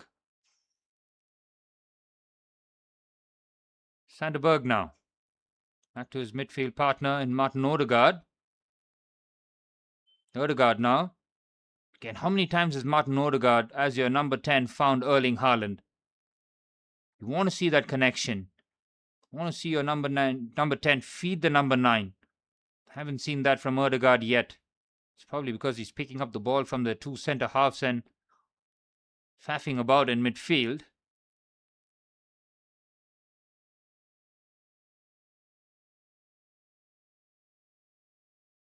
In slowing the pace, maybe this is what Stale Solbakken wants his side to do here. Torbjorn Hegem thought he gave his side the all-important lead. Chalked off for a Haaland push on Elliot Anderson. Sander Berg now catching the Ødegaard bug. Okay, Norway could play a bit quicker. Yes, they don't see too much of the ball, but don't want to get pulled into England's game here. They don't mind this happening whatsoever. Here's Sorloth. Better play from him. Ødegaard gets away from Jude Bellingham. Real Madrid versus former Real Madrid. Nice pass between the lines. Here's Sheldrup. Feeds it onto the right-hand side. Osnes continues his run, but he checks. I could look for the ball on the outside. Ødegaard. Berg making the run past Haaland, and he says there's no movement in front of him. Come on, that can't be the case. You're the one that doesn't release the ball. Here's Ødegaard. Sorloth. Again, the right-hand side for Norway. I think I want to say it needs a bit of Oscar Bob, but if Martin Ødegaard is going to find himself on that right-hand side as well, kind of takes out Oscar Bob's special sauce. Clip pass onto the right-hand side. Decent enough cutback, but the offside flag raised. But Norway with all of that ball, and absolutely nothing with it. Julian Ryerson, unfortunately for him, this World Cup might be done here. Oscar Bob has been called up to warm up. That's a good sign. No sign of Antonio Nusa though. Again, it surely has to be an injury because the way that Antonio Nusa was dragged off at halftime against Brazil and not starting altogether. And a good chunk of the match all done. Still no sign of Nusa.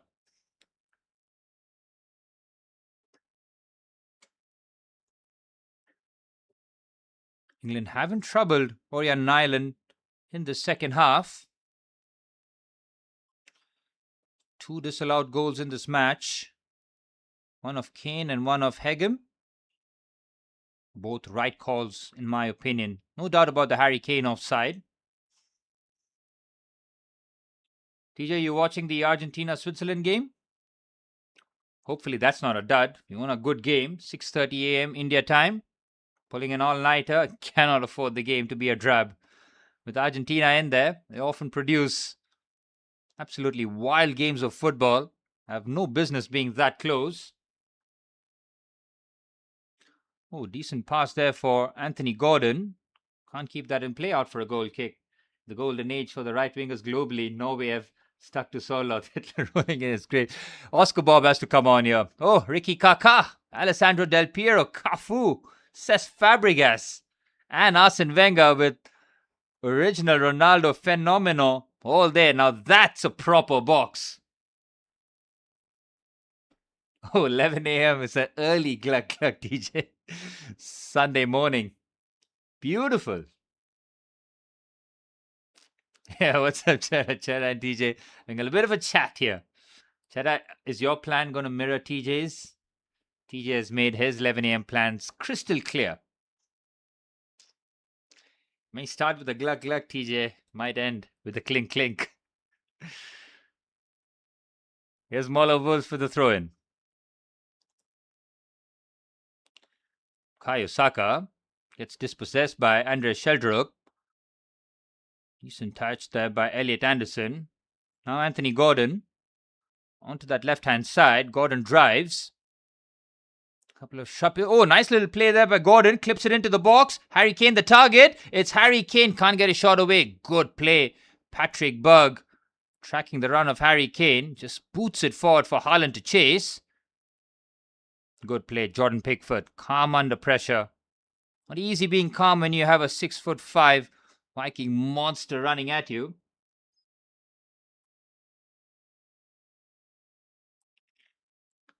Here's Elliot Anderson. Busy day. No glug for you. That's funny, Cheddar. Do try and catch the match, though. If you can't catch the game, put me in background and just Listen to what I have to say. I'll give you play by play.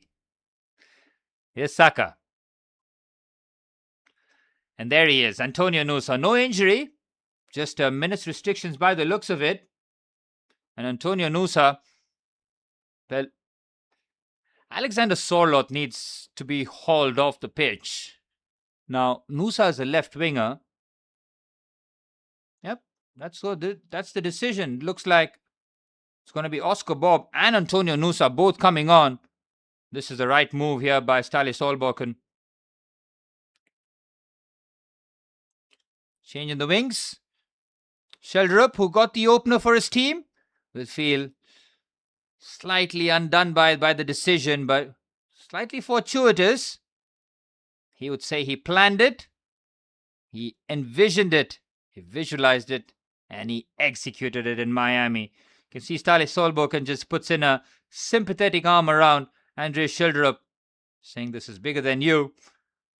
This is going according to the game plan. Level. Now I've got my dynamic wingers on with Antonio Nusa on the left-hand side and Oscar Bob on the right.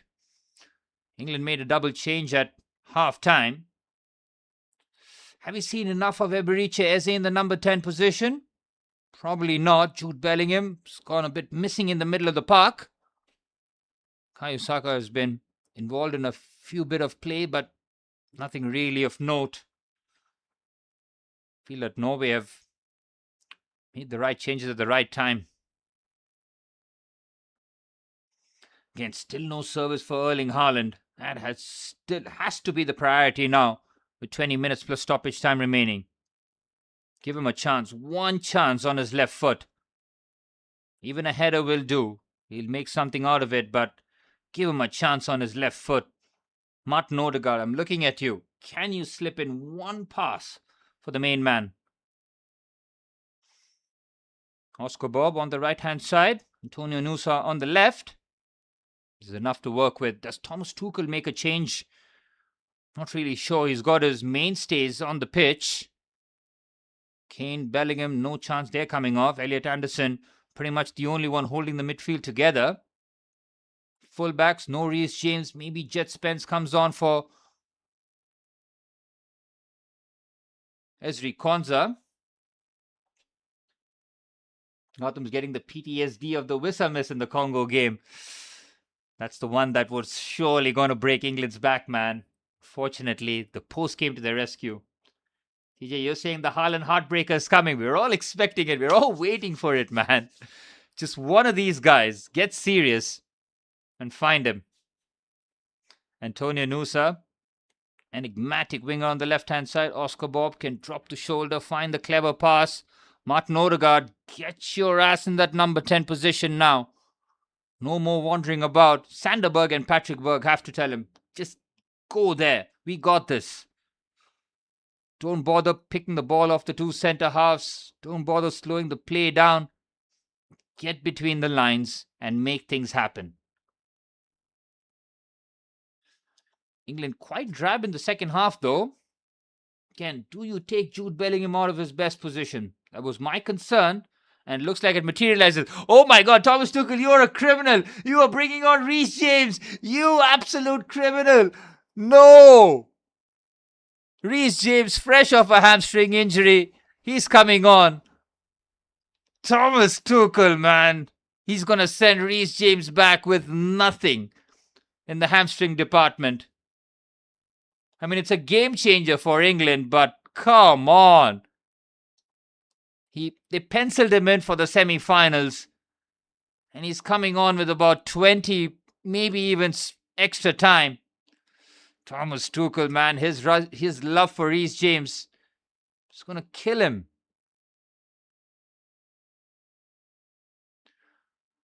What's the change now?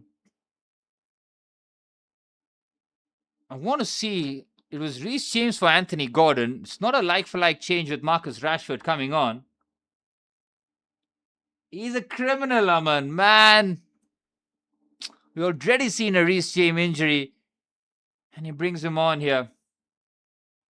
Oh, Reece James leaves it short here. Nearly the worst possible chance. England trying to venture forward. Reece James in midfield over Cobby. What's the problem? Reece James plays midfield for Chelsea.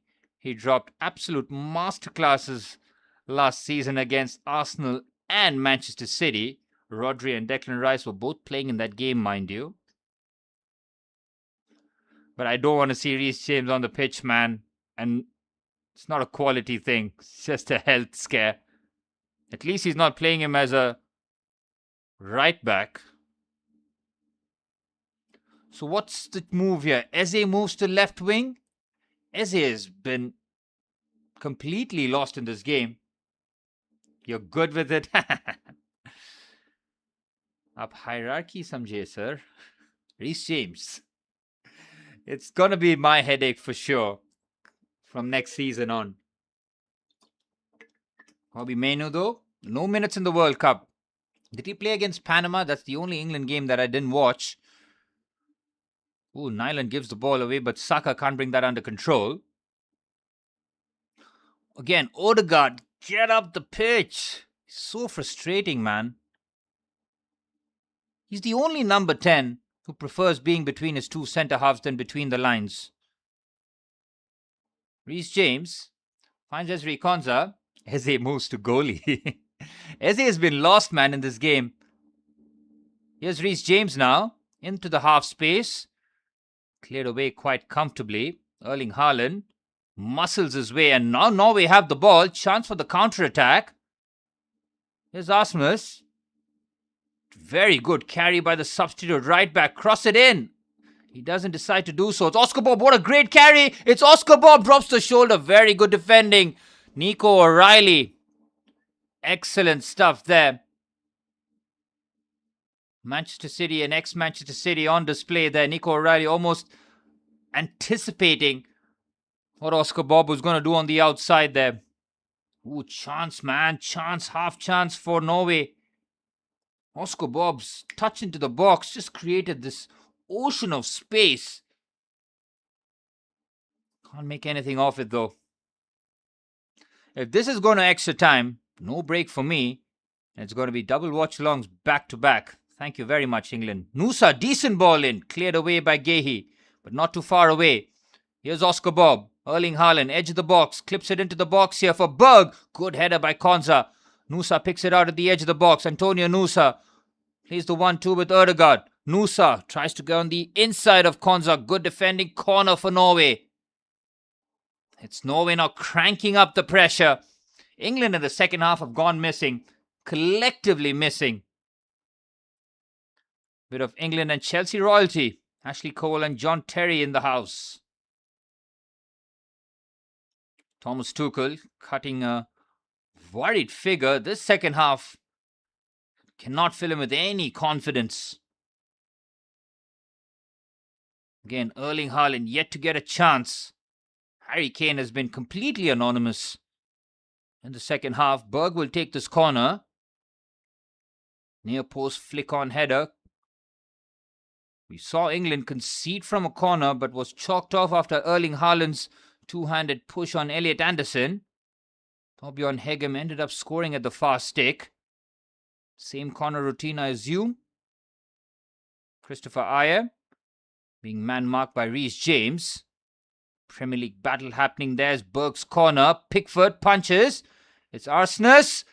Oh, there's a chance. Crossbar comes to the aid. And what a heroic bit of defending. Haaland finds the side netting.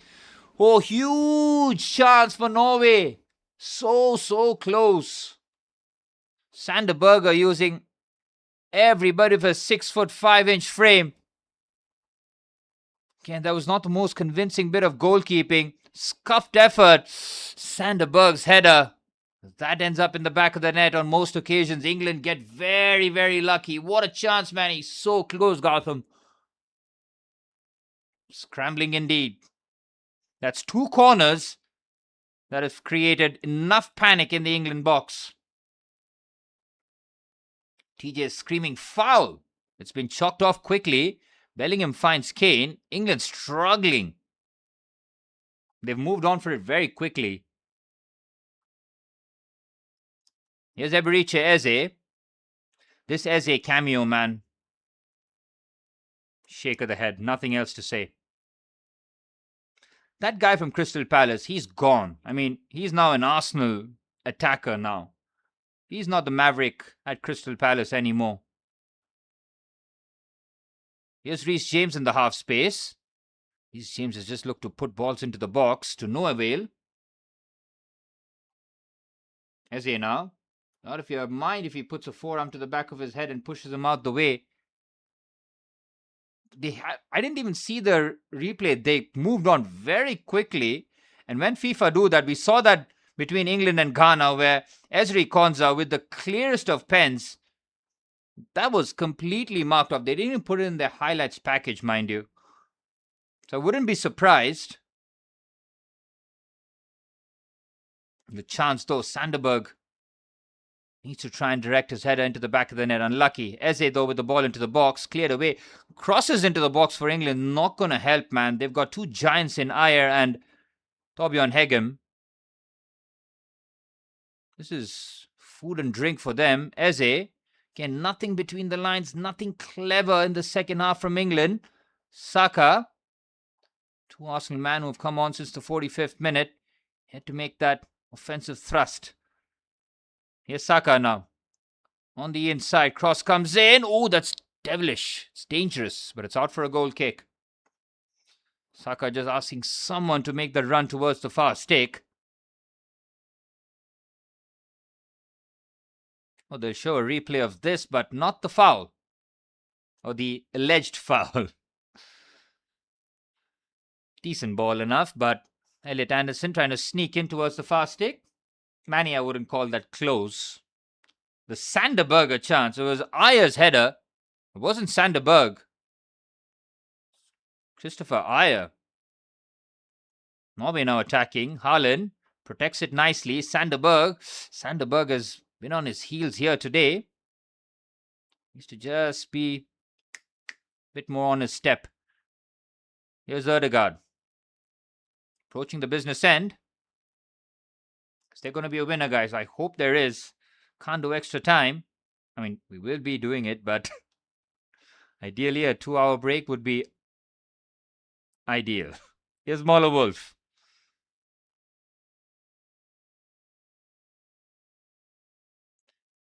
Well, there's Gautam saw it. There was a forearm there. Well, this is special, man, Gautam. Look, we saw this in the second half between Norway and Brazil. Brazil barely had a touch of the ball. This is Norway, man. They don't care about your reputation. They're going out there and playing ball. Fair play. They've completely eliminated England's threat in the second half. And I told you, Gautam, you cannot remove Jude from the number 10. This box crashing from deep, he knows how to box crash. Don't teach him. He can do it from the number 10. Don't change his position. And not for an inferior player, if you know what I mean. If it's Cole Palmer, number 10, maybe. But no, man. Here's Nusa. No, Manny, I'm not going to sleep. I'll be awake.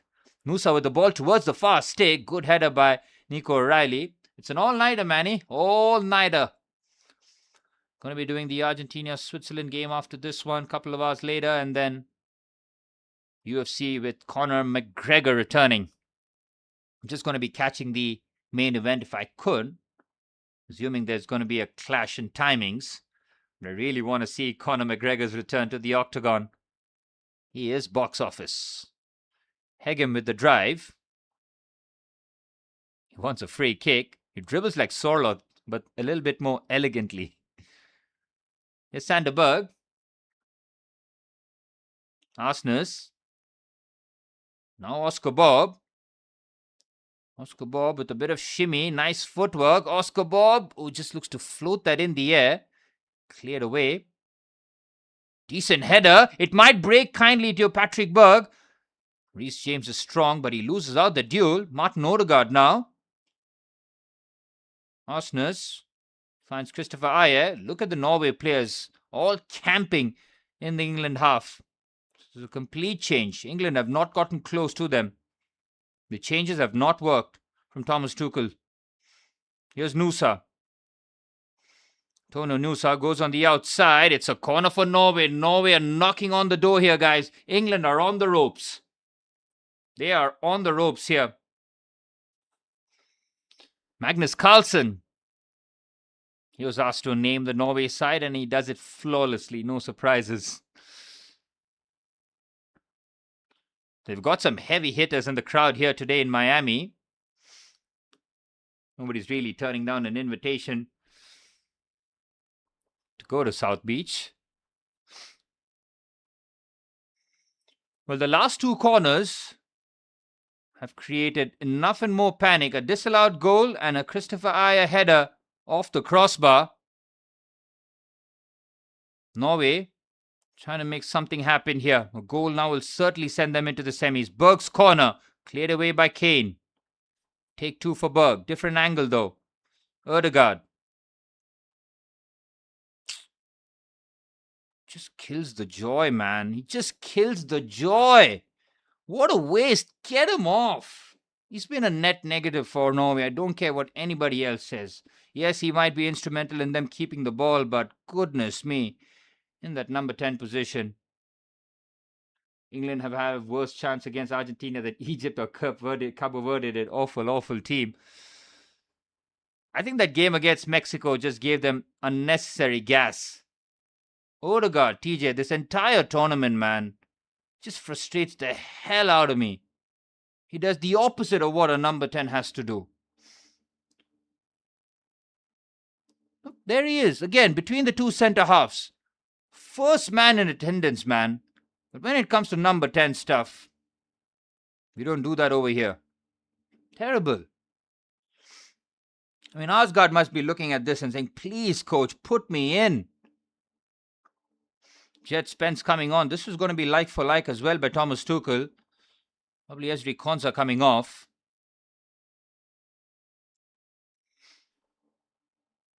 Here's Haaland.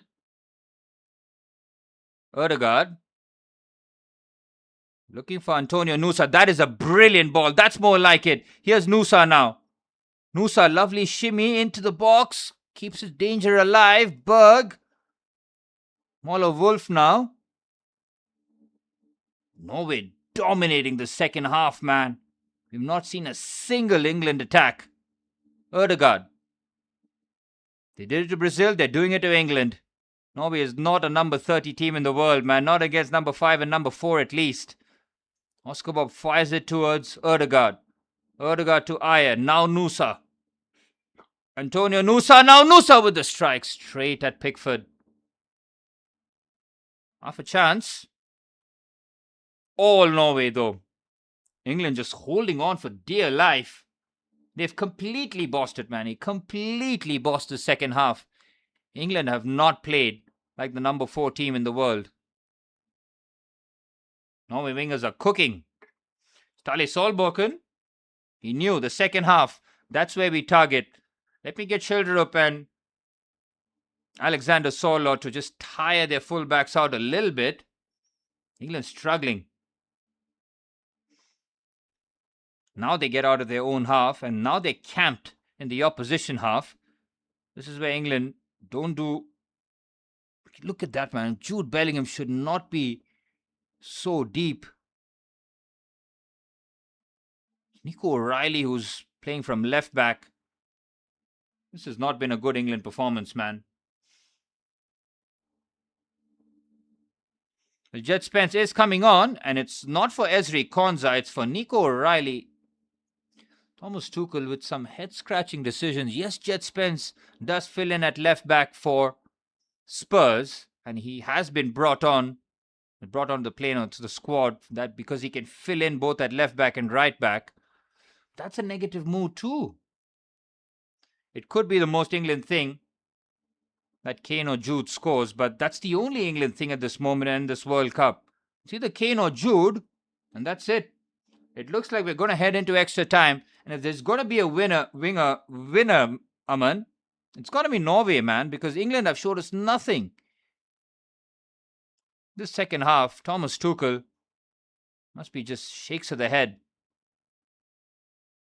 England trying to build something in midfield. John Stones trying to play as a regista, and it's a big switch out to Eberiche Eze. Here's Jet Spence. Reece James. John Stones now. Pushes it to Bukayo Saka on the right-hand side. Saka slows the pace down, but lovely wing play by Bukayo Saka. It's a cutback, it's a chance, it's brilliant defending by Arsenal. Oh, that is critical work from the substitute right back. England finally wake up, and Bukayo Saka with elite right wing play.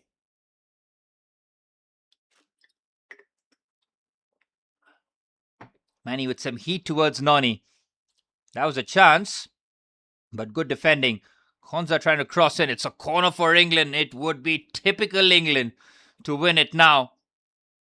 Arsenal with some great switched on defending there. Saka, outstanding, man. He's done everything right.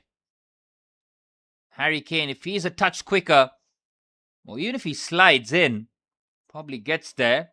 Possibly a tap in for Eberechi Eze. Oh, goal now would be heart-shattering for Norway. They've completely little-broed England, man, in the second half. And this is without Erling Haaland barely getting involved. Eze with the corner. Eze delivers. Decent float, but it's cleared away quite comfortably. Harry Kane with the clearest day foul. Free kick for Norway.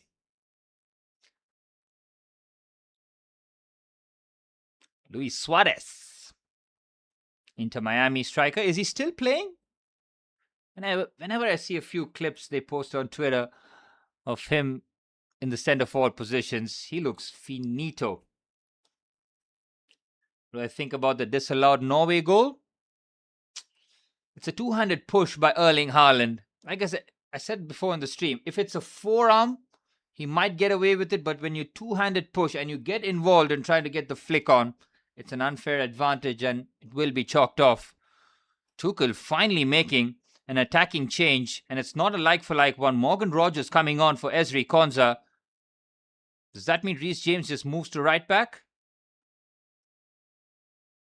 Might see that happening. Molo Wolf is coming off, and Pedersen will replace him. Pedersen, who did score against Senegal.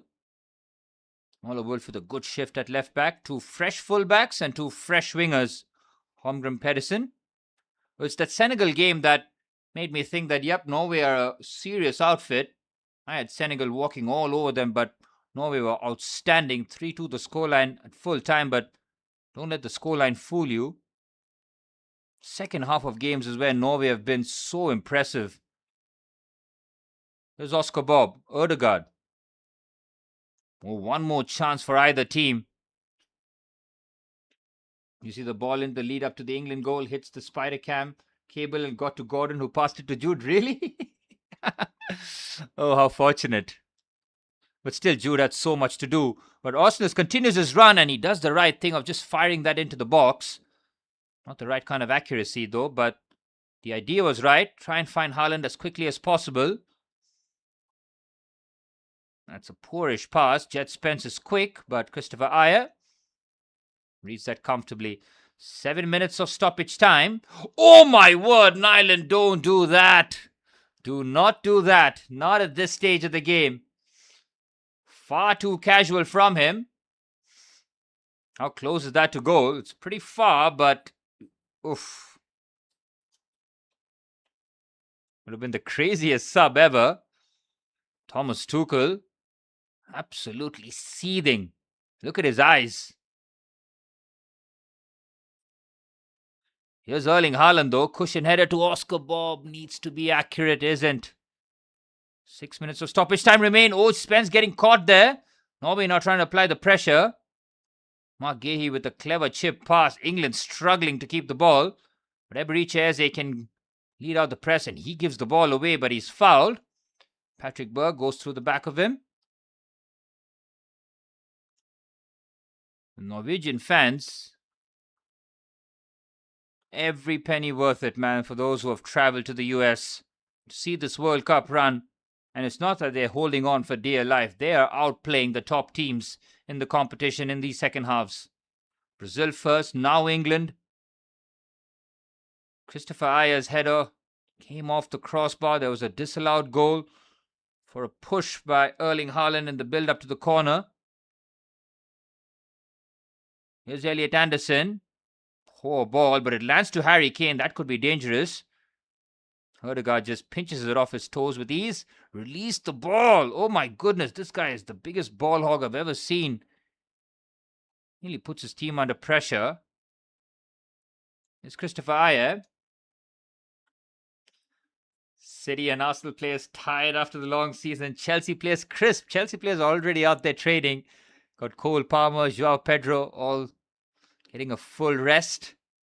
Hopefully, Reece James is out of here because Reece James is going to start if England make the semi-finals, man.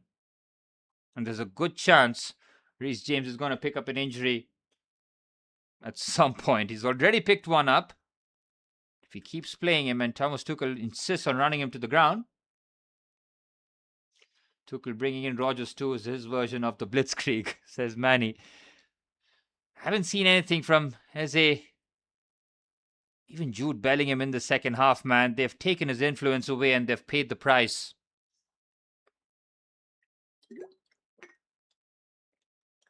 You want Jude hero ball? You got to put him in those hero ball positions. Erling Haaland, no service in the second half. Yeah, I've been watching the training footage, man. I'm surprised Estevao is still on the pitch. I mean, it was said that he's got a grade 3, grade 4 hamstring injury. Clearly, that's not the case. No, man, Manny, we have to count on Reece James. He's absolutely elite when he's on the pitch. And he actually had his longest spell without injuries when Maresca was using him in midfield or as right-sided centre-half. As soon as Liam Rossini played him at right-back, hamstring injury, boom. Thomas Tuchel plays him at right-back, hamstring injury. Halfway point of stoppage time. It looks like we will be going into extra time, guys. That serves me right, hoping for a bit of a break between the two games. None of that by the looks of it.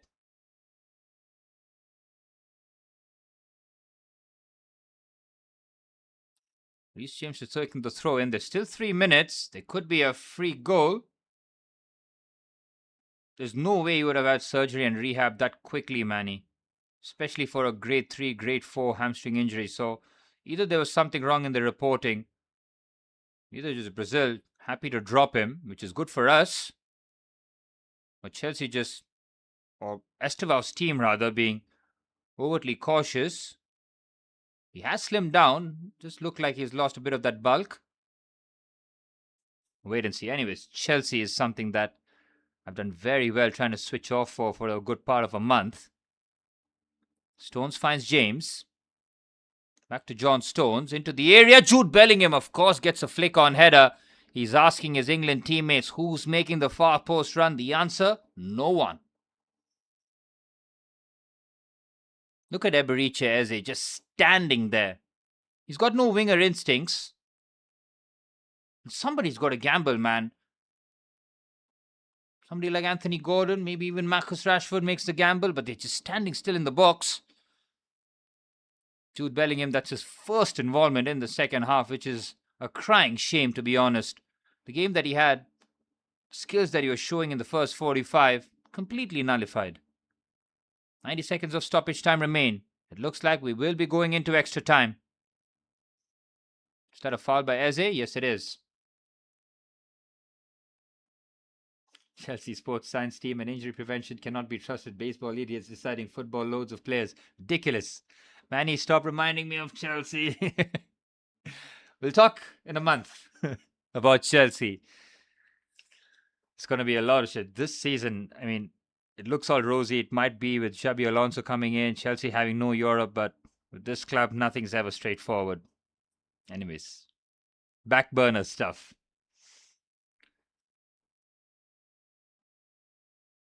Sanderberg. Looks like even Norway is happy to take this game into extra time. England, something's got to change from their point of view. Do you bring on Kobbie Mainoo in midfield? I mean, surely he's got to help. Elliot Anderson It's been a forgetful game from his point of view. Again, it's the defensive work that he brings over Kobbie Mainoo is why he's still on the pitch. Got Reece James now at right back. Jude Bellingham playing as one of the pivot players.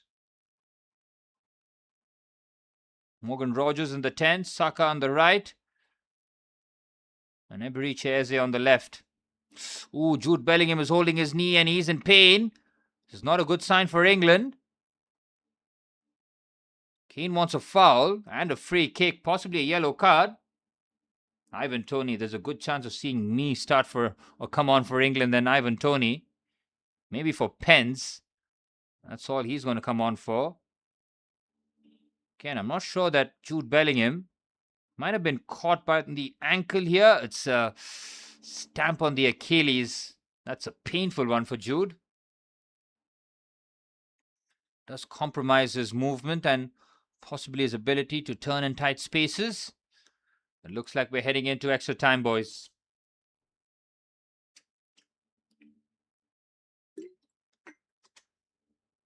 Well, France were never in danger of seeing that game into extra time.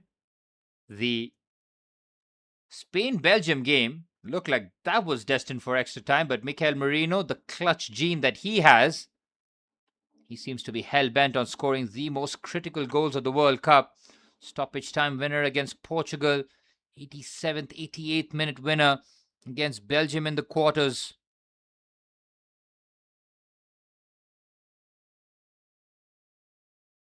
What do England do in extra time, man? They have struggled. They have died out there. The ability to keep hold of the ball, missing. And the referee blows the whistle after the 97 minutes of normal time, and we do head to extra time in the quarterfinals. Erling Haaland on the periphery of things, despite his team being extremely dominant in that second 45 minutes. What was that from England, man? I mean, if Bellingham doesn't score before halftime, do England get anywhere close to this? That goal before halftime was so crucial because Norway completely took the game away from England in that second 45 minutes. We saw nothing of Jude except a flick-on header in the box. Erling Haaland has been starved of real service, but he's still in the game. He's still engaged, and he'll be looking to try and make the difference in extra time.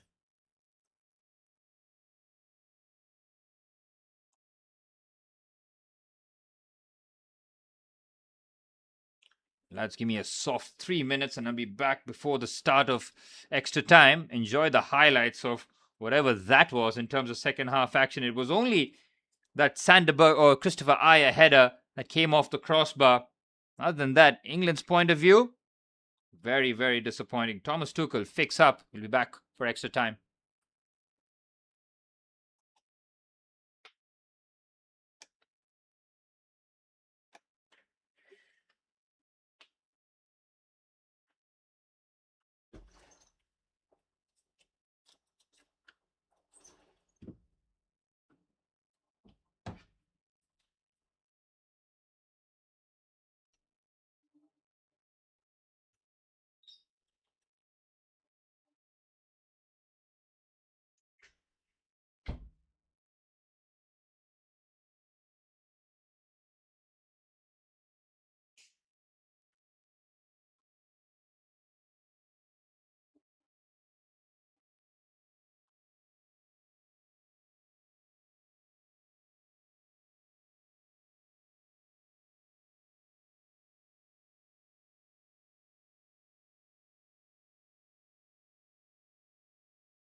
Well, we're back. It's extra time settings, and it's Hegem who's coming off for Ostergaard, who did score against Iraq in the first game. It's a direct swap after Hegem could not carry on. Is there going to be a winner in the 30 minutes here, or will we have pens to separate these two sides? The stakes are high. Norway excellent in the second half. And yes, Norway were absolutely dominant. And yes, their goal was lucky. But in the balance of play, it feels that Norway have shaded it here. What do England have in store for us in extra time? Norway were second half performance. It's a bit of a write-off. Thomas Tuchel could not have been too happy about that one, but wait and see how extra time pans out here. Harry Kane has been on the periphery of things. So has Erling Haaland. So much talk pre-match was between the two strikers. None of them have really had the chance to make an impact yet, but extra time might be where one of these two strikers turn up for the big moments.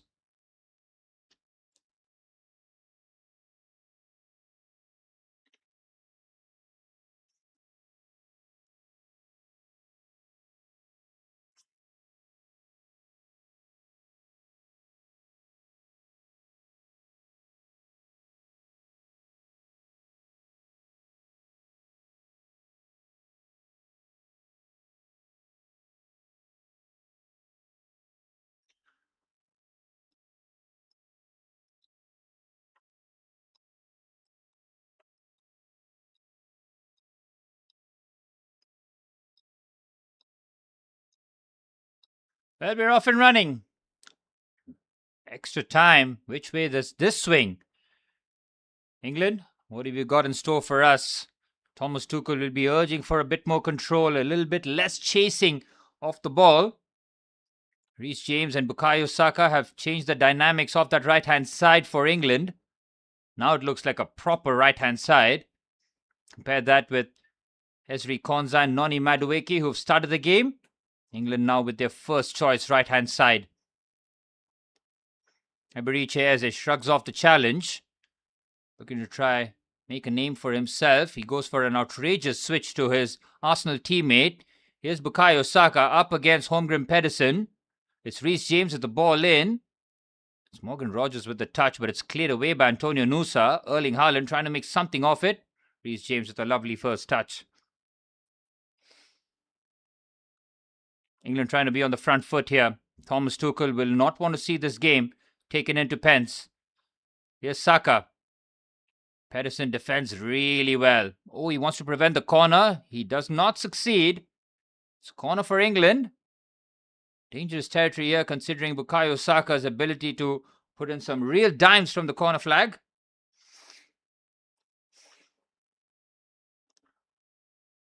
England have started this first period of extra time well though. On the front foot. Haven't had Norway to have a touch yet. This could be a big moment in this match. Yep, England on the front foot. Words not used in the second half. Precisely, Manny. First time really in ages they're taking control of the game. They're trying to take control of the game. Saka delivers. Good header away. They want the foul. They're not going to get it. Saka has another opportunity. Reece James awaits. Saka delivers it towards the far stick. Harry Kane awaits. Harry Kane, what a save by Nyland. His first big save of Harry Kane. Oh, that was close. Very close. Saka now. Goes on the outside. Another clip ball in. Slightly overhit.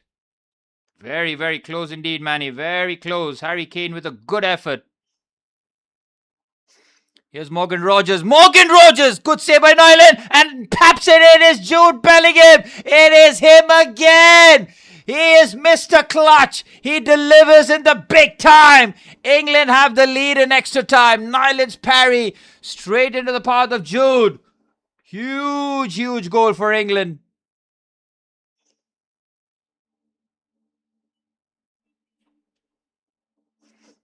He really is that guy.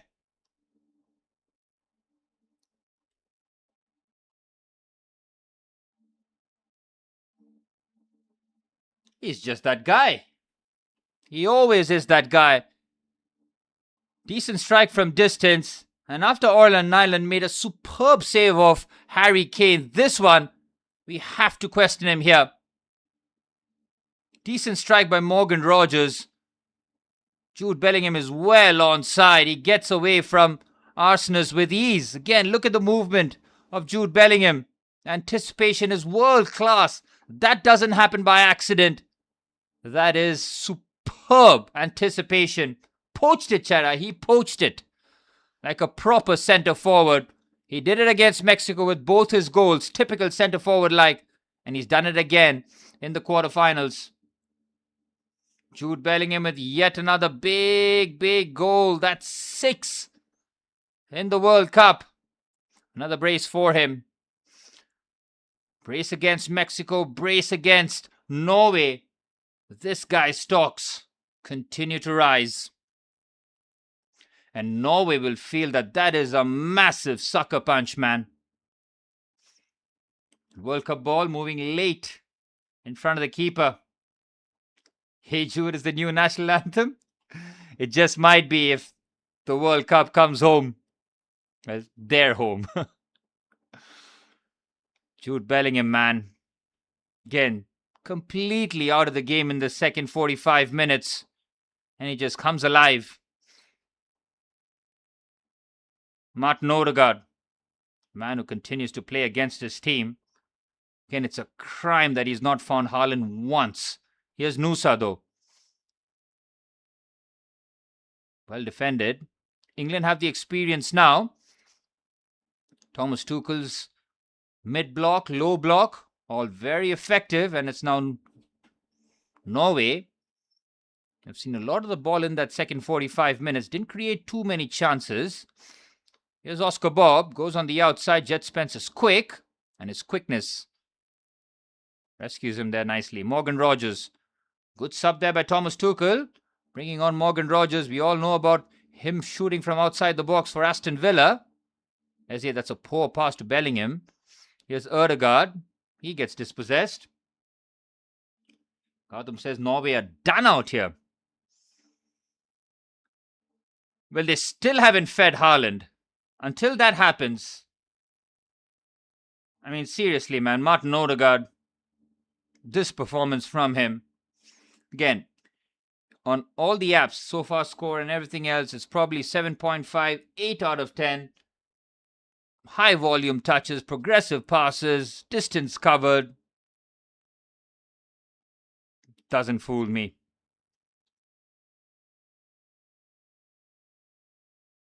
That's how you should judge his performance. How many times did you find Haaland in the match? If the answer is 0, you have dropped to 0. It's that simple.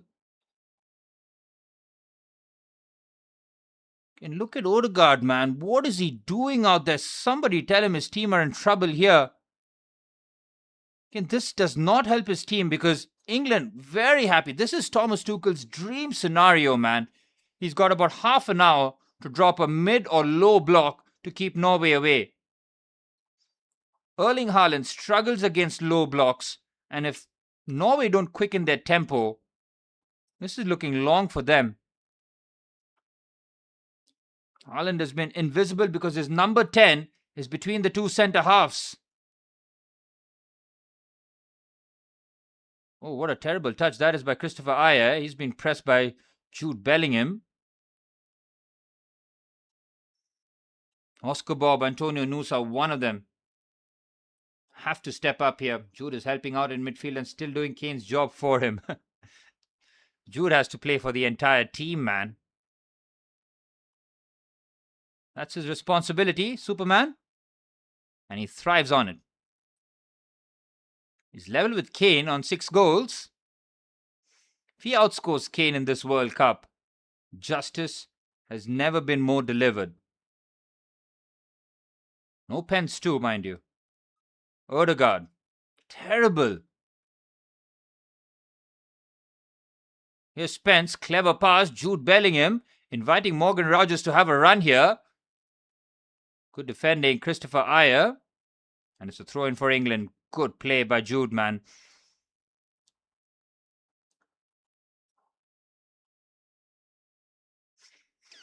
Norway have to push. They have to push. If you're Erling Haaland, you're probably telling them, just Ball over the top, maybe. I'll try chase it, but give me something to work with here. He's been completely, I don't even want to say marked out of the game because Norway have had so much of the ball, man, in the second half. Here's Jet Spence. It's all England, though, in this first period of extra time. Momentum has shifted. Here's Spence now.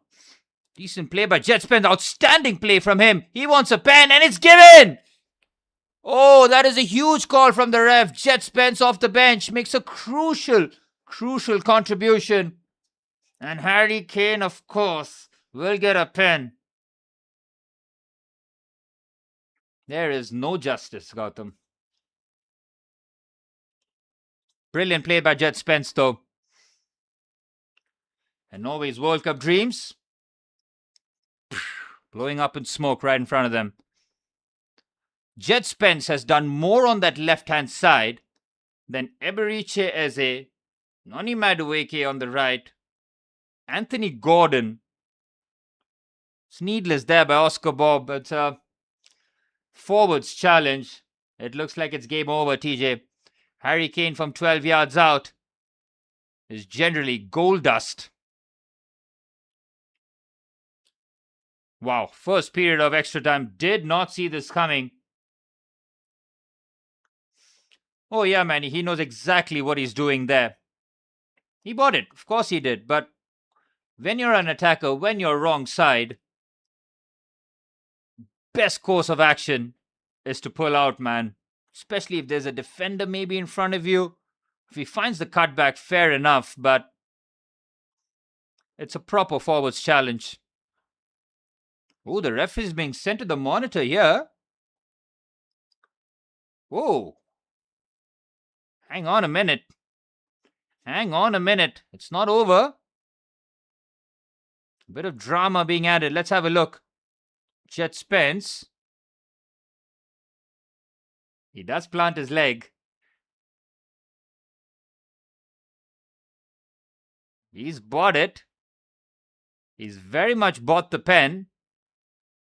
Now does the ref buy it here? He moves his leg hugely across. It's not a natural touch because the ball is right there. If it's anything normal, you just short step with your right foot, but he's gone with the expansive movement of the right leg. That's not a pen, TJ.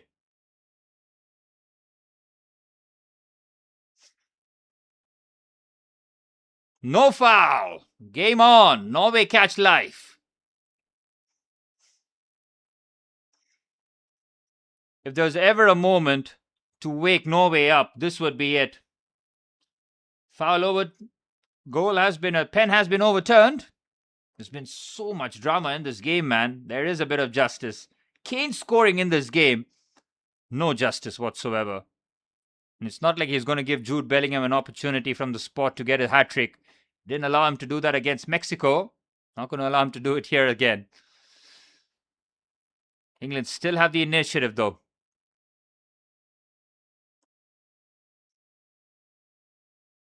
Oscar Bob fighting to try and keep the ball in play.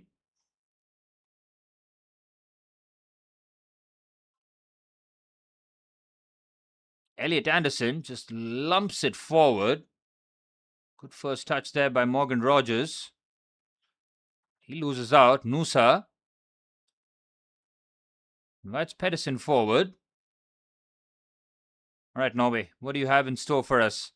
Can you find Haaland once in this match? That's all I ask of you. Find him once. Anderson with good defending. They've crowded him out. There's just been no service, man. What a huge bit of injustice this is if Erling Haaland exits the World Cup with no shots in the quarterfinals. Ødegaard, like a Beyblade, finds Arsnes. There's Christopher Ayer. Back to Arsnes. Now Oscar Bob. Oscar Bob is clever. He can find these. Beautiful pass to Antonio Nusa. Nusa with the strike. What a block. Mark Gahey. Oh, that is brilliant stuff from the Manchester City centre half. That was a brilliant pass by Oscar Bob. How did he find Antonio Nusa there?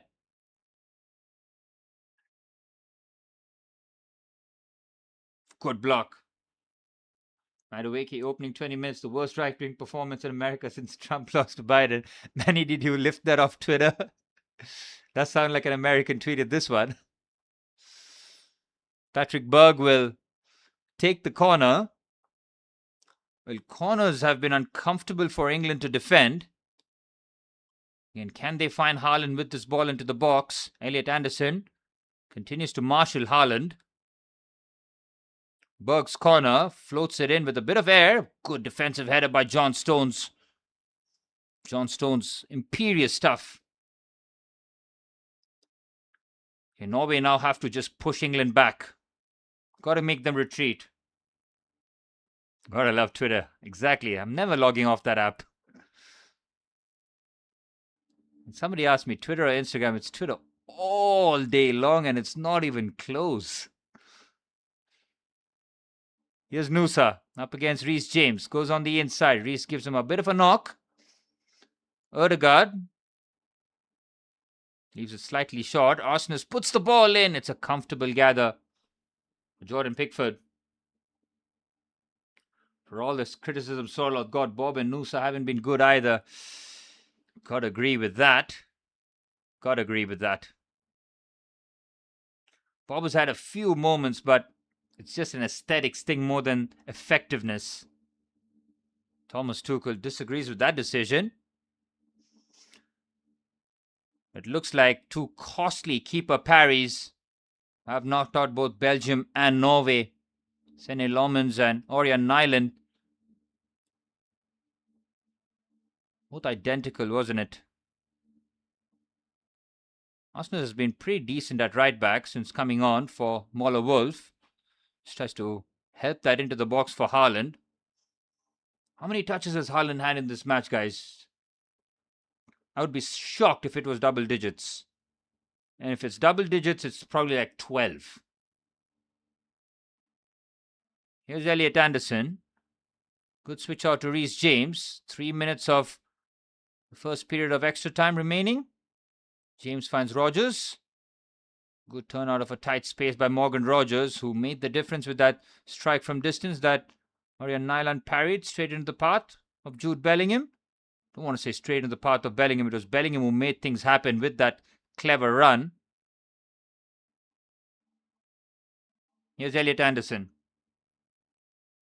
It wasn't a rhetorical question, guys. I want to know how many touches Erling Haaland has had in nearly 105 minutes of football.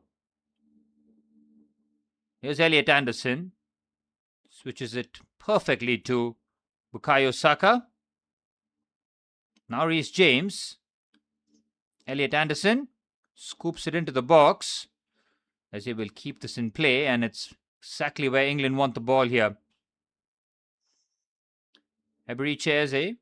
What happened? Ball went out of play. Probably final minute of added on time in the first period of extra time.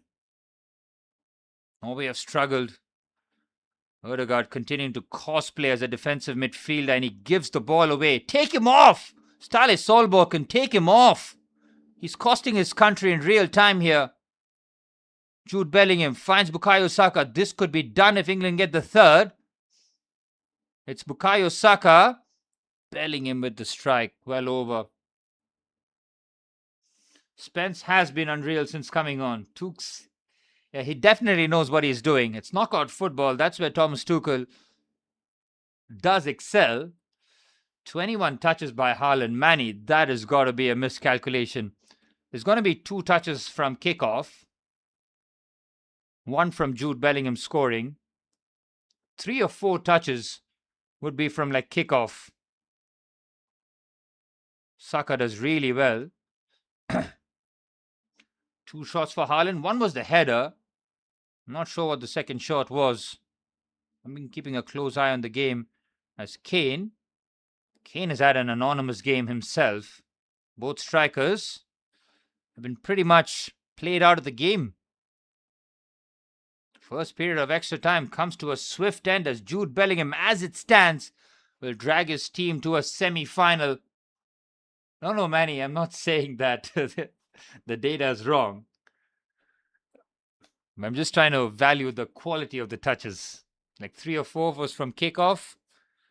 Few touches back. I'm sure there's like 2 touches in the box at best.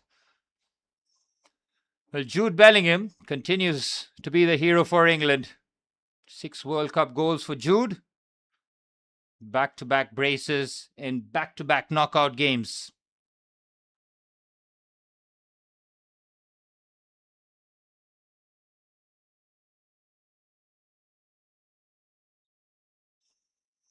There you have it. Messi and Mbappe on 8 goals. Haaland on 7. Kane and Jude on 6. Oh, that's a very bad mistake by Orion Nyland, man. He lets it just fumble.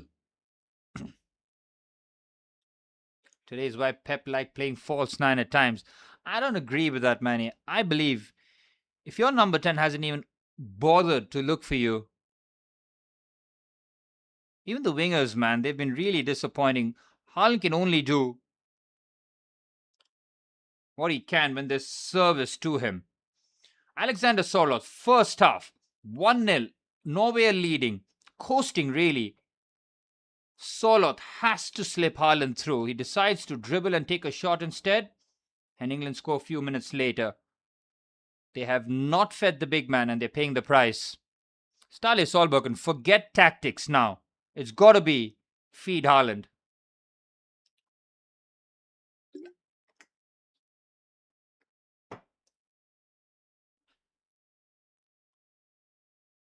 Haaland's coming off. What is it happening, man? It's never been more over for Norway. What a shame, man. And I blame Odegaard, nobody else. Yes, I'm slightly blinded by my hate for Arsenal, but geez, man. I mean, Strand Larsen coming on for Erling Haaland as well. The drop-off is astronomical. Erling Haaland looks like his World Cup, his first ever World Cup, will end with 7 World Cup goals. It's been a campaign to remember. But man, oh man, to take off Erling Haaland and to keep Odegaard on the pitch. Ståle Solbakken, you have lost a fan in me. What is the point? Now is Odegaard going to start playing like a number 10 now that Haaland is off the pitch and he's got Strand Larsen? Terrible. Well, either way, Norway have got 15 minutes to try and salvage this and take this to pens. England have controlled the first period of extra time. Ståle Solbakken has taken off his main man. When their team need a goal, just keep him on the pitch, man. Let him play as an auxiliary centre forward. Take off this guy, man. This cosplayer of a footballer. And Manny, Strand Larsen, correct me if I'm wrong. It's a Crystal Palace forward now. Did move from Wolves to Palace in the winter window. Getting ready for the start of the second period of extra time. Jude Bellingham's goal early into the first period, the difference. And we're off and running. How the hell has Martin Odegaard lasted 105 minutes on this pitch? All right, let's see now. You've made the decision. You got fresh legs up front. I mean, Haaland, I'm sure, is fresh himself, man. He's barely had to run or sprint. It's been soft jogs because his team have not found him. Oscar Bob. I'll eat my words if Strand Larsen scores. Here's Patrick Berg. Oscar Bob now. Antonio Nusa. Nusa trying to shimmy away from Reece James. Good defending. John Stones has been immaculate in those situations.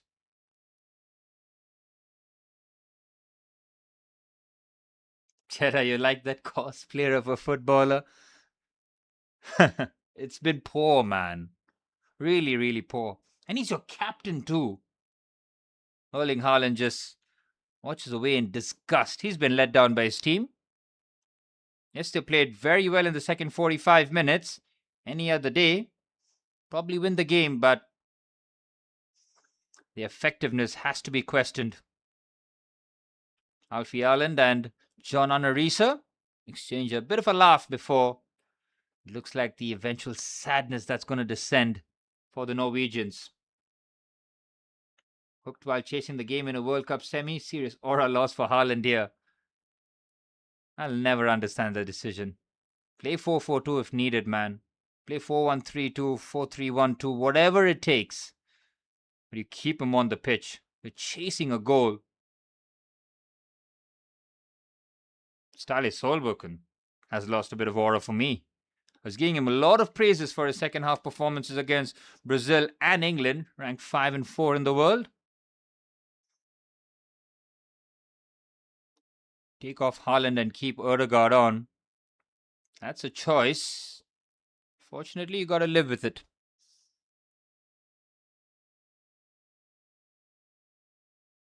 That's definitely a foul by Bruno Strand Larsen. Referee says play on. The pitch very condensed at this moment, compressed. England trying to not retreat back into a deep block here, trying to press from the front, forcing Norway to play through them.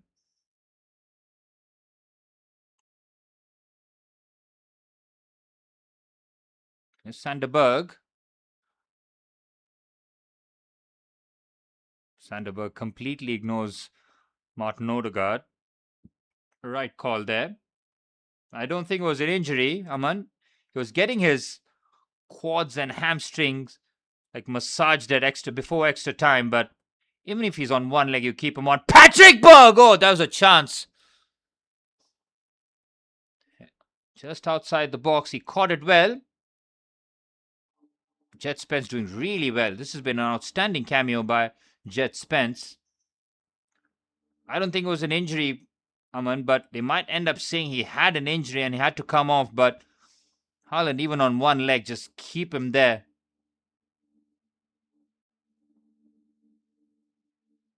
Here's Elliot Anderson. Boots it forward. Ødegaard wins the header. Here's Antonio Nusa. Reece James with a good challenge. Harry Kane helping out defensively. And now Harry Kane can lead the counter-attack. That's a very good first touch. Finds Bukayo Saka on the right-hand side. Eberiche Eze screaming for the ball.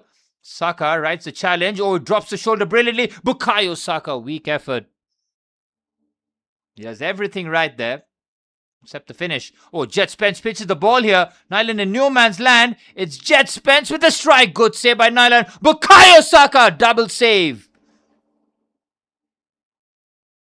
Reece James now. England wanting to add the cushion goal. Norway have run out of steam here. It's all England now. Good saves by Ørjan Nyland, but when it matters the most, he spilt it on that Morgan Rogers strike. Reece James.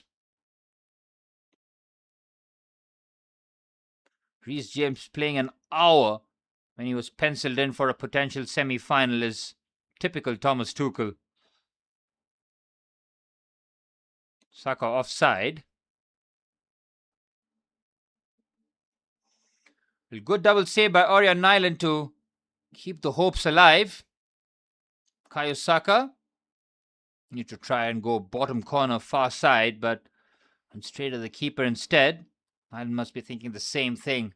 Should have made these saves. Should have made that save of Morgan Rogers. The big Dan Burn is coming on, Manny, and you know what that means. England shutting up shop. What a performance, man. Jude Bellingham. England's saviour.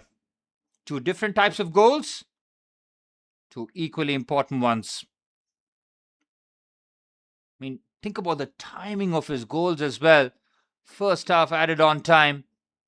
And then so early in extra time too. Superb. Dan Burn coming on. Which means England now playing with the back five. Dan Burn as the left-sided centre-half. John Stones right-sided centre-half. Mark Gahey centre back. And Reece James and Jet Spence as the wing-backs or full-backs.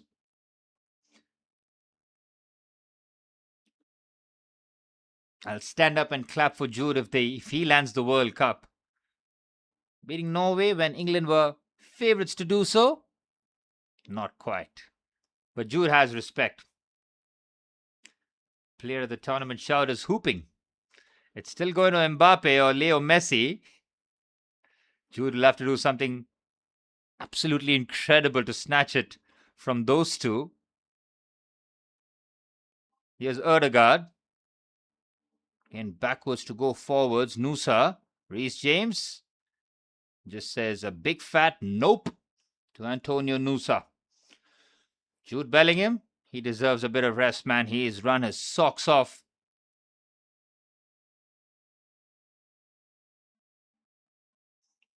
I mean, if you ask any England pundit, England reporter, they'll give the plaudits to Harry Kane. They'll say he's been the player of the tournament from England's point of view.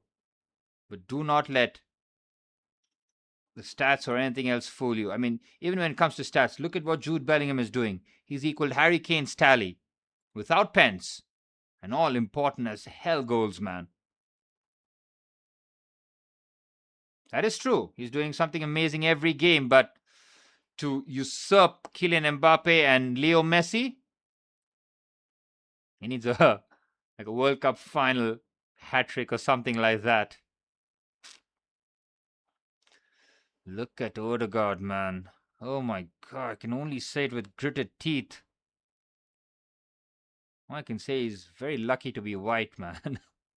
These kind of performances, otherwise slandered. Odegaard with the clip ball in. First time he puts the ball into the box. Here's Nusa.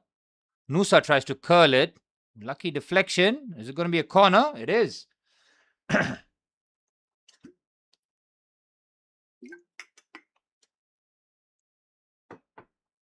Reece James with a good block. Just sticks a foot out. Corner for Norway.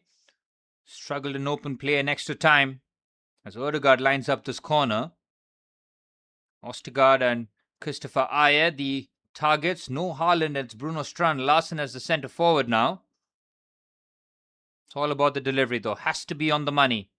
Odegaard's corner. It's a decent corner. It's cleared away. It's Oscar Bob. Oh, he smashes it over the crossbar. What a chance for Oscar Bob, man. It falls pretty kindly to him. That's the best opportunity.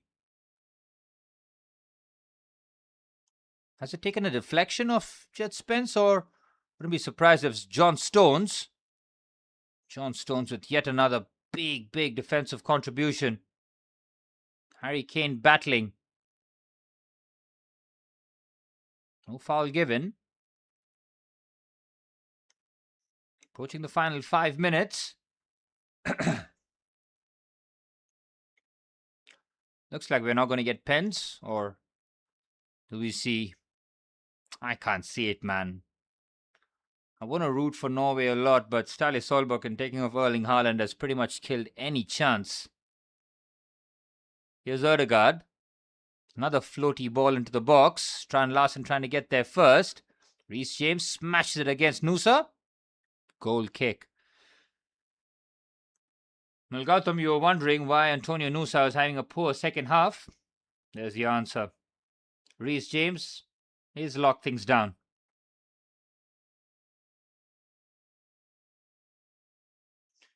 England will try to run down the clock here. Jude Bellingham, game by numbers. 64 touches, 34 of 41 passes completed, 8 duels won, most, 6 touches in the opposition box, 4 shots, 3 fouls won, 3 crosses, 2 ball recoveries, 2 goals, and tackles galore. He's England's man of the match by far. I mean, nobody comes close to it. Jude Bellingham, his stocks were always through the roof, but he's reaching dynamite levels. And it's a striker-like movement and finishing, man. He's got every other attribute that you need in a midfielder. On top of that, and Harry Kane-like movement and finishing. Erdegaard, on top of this free kick. I don't have too many hopes. Could shock the world here, by putting in the corridor of uncertainty. He does. Pickford punches. And they get the foul. Did Jude ever play in the Premier League? No, he didn't. And he did the smart thing. Got the hell out of there. He went straight from Birmingham in the Championship to Dortmund. And from there, the £100 million move to Real Madrid. Playing in the Premier League, Jude would not have reached these levels, man. He's playing at the right club for him. A team that demands standards. And you can see how Jude just raises his levels. Compare that to the rest of the Premier League players. And he's away from their media scrutiny too. He's a smart dude. Very much switched on. Odegaard having a chat with Jordan Pickford. Aman, this performance by Martin Odegaard, I'm never letting you forget it. Your captain. How's that a foul? I mean, Christopher Ayer and Ostergaard have a right. That is a collision between Jordan Pickford and his own player. That cannot be a foul given, man. Ball's been recycled. England get fortunate. Here's Nusa. Leaves it short for Reece James. He doesn't have the English media outside nightclubs exactly. He's in the right city. He's in the right club. And he's got Jose Mourinho now as his manager. Imagine that. Carlo Ancelotti and Jose Mourinho as your managers. And you're just 23. Sky's the limit. Here's Strand Larsen. Clever pass to Nusa, but slightly overhit. Reece James will accompany him now. No way out, and he gives the ball away. Well, Norway's resistance broken here. Under 90 seconds of extra time remaining. Nusa was onside. Just about. I think Gehi was playing him on, but did give the ball away. Oof. Norwegian stunners.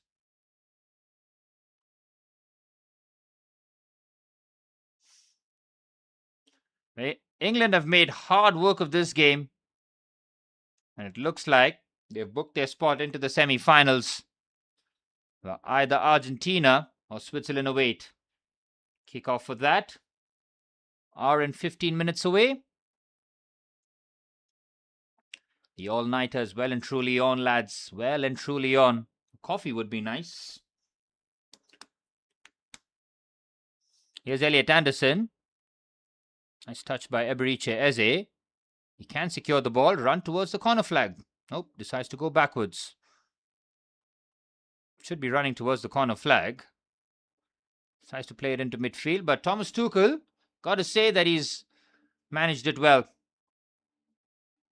All said and done, Norway's goal was a freaky goal. Came out of nowhere. Did not expect Sheldrup to find the back of the net from that acute angle, especially with him possibly not going for goal. Other than that, Jordan Pickford, not too much to do. Yes, they needed the Jude Bellingham carry job, but now that we can step back and have a look at everything else, we can say that, yep, England just about deserve it.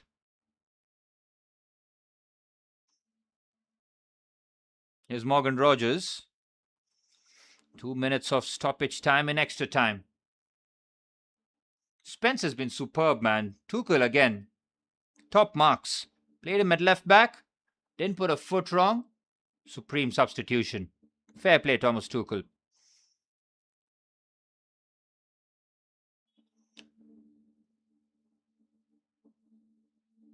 My chest. She's gorgeous. Jeez. Reece James has been beating the hell out of Nusa. I mean, I feel for Nusa, man. Nusa was like, let me start against Konza. Don't bring me on. And he's brought him on against Reece James. I mean, Reece James against any winger in world football. I'm backing Reece James. 10 out of 10 times. Let alone a Leipzig winger.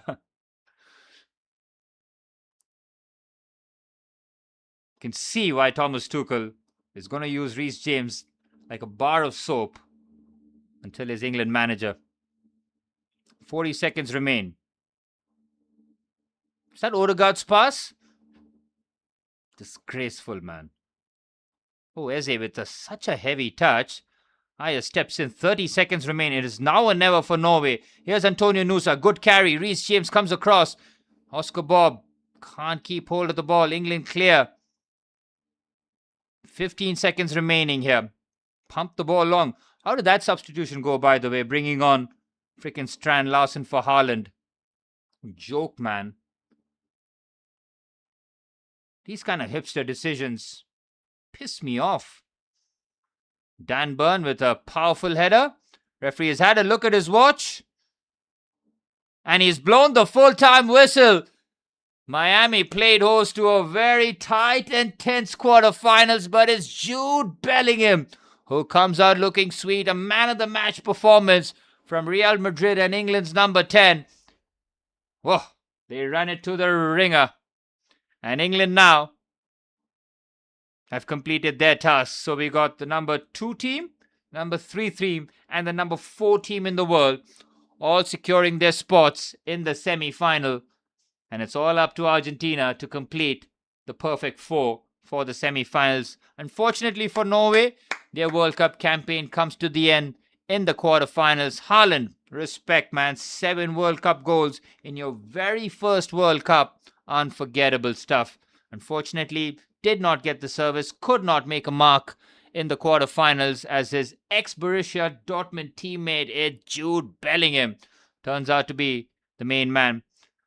Orion Nyland with tears. He is inconsolable, and it's his mistake, unfortunately, which meant that Jude Bellingham was the guy to just tap it in from close range. It was all built up as Kane versus Haaland. None of them got anywhere close to scoring. Haaland's tournament ends. Kane's continues. Hendo high-fiving with a broken arm. He's all about the passion, isn't he? Bukayo Saka, that was a good change for Noni Madueke. A bit of a no-brainer. A bit of PL love between Sander Berge and Bukayo Saka and Erling Haaland and Reece James and now Jordan Pickford. England advance to the semi-finals. And we're just over an hour away for the final quarter-final. 4 of 4. It's been a good bit of fun. No pens so far. And we've seen with Argentina, their games are not as straightforward as it looks. It should be very much comfortable on paper, but hasn't been the case so far. Argentina had to go through hell against Cabo Verde and Egypt to prevail. Orion Nyland, you got to feel for him. Like you got to feel for Sene Lomans. 2 high-profile mistakes in the clutch moments sees their side eliminated. England advanced to the semi-finals. Norway out. All right, lads. We're just over an hour away from kickoff. And I'll see you guys live for it. Good luck, guys. Manny, good luck.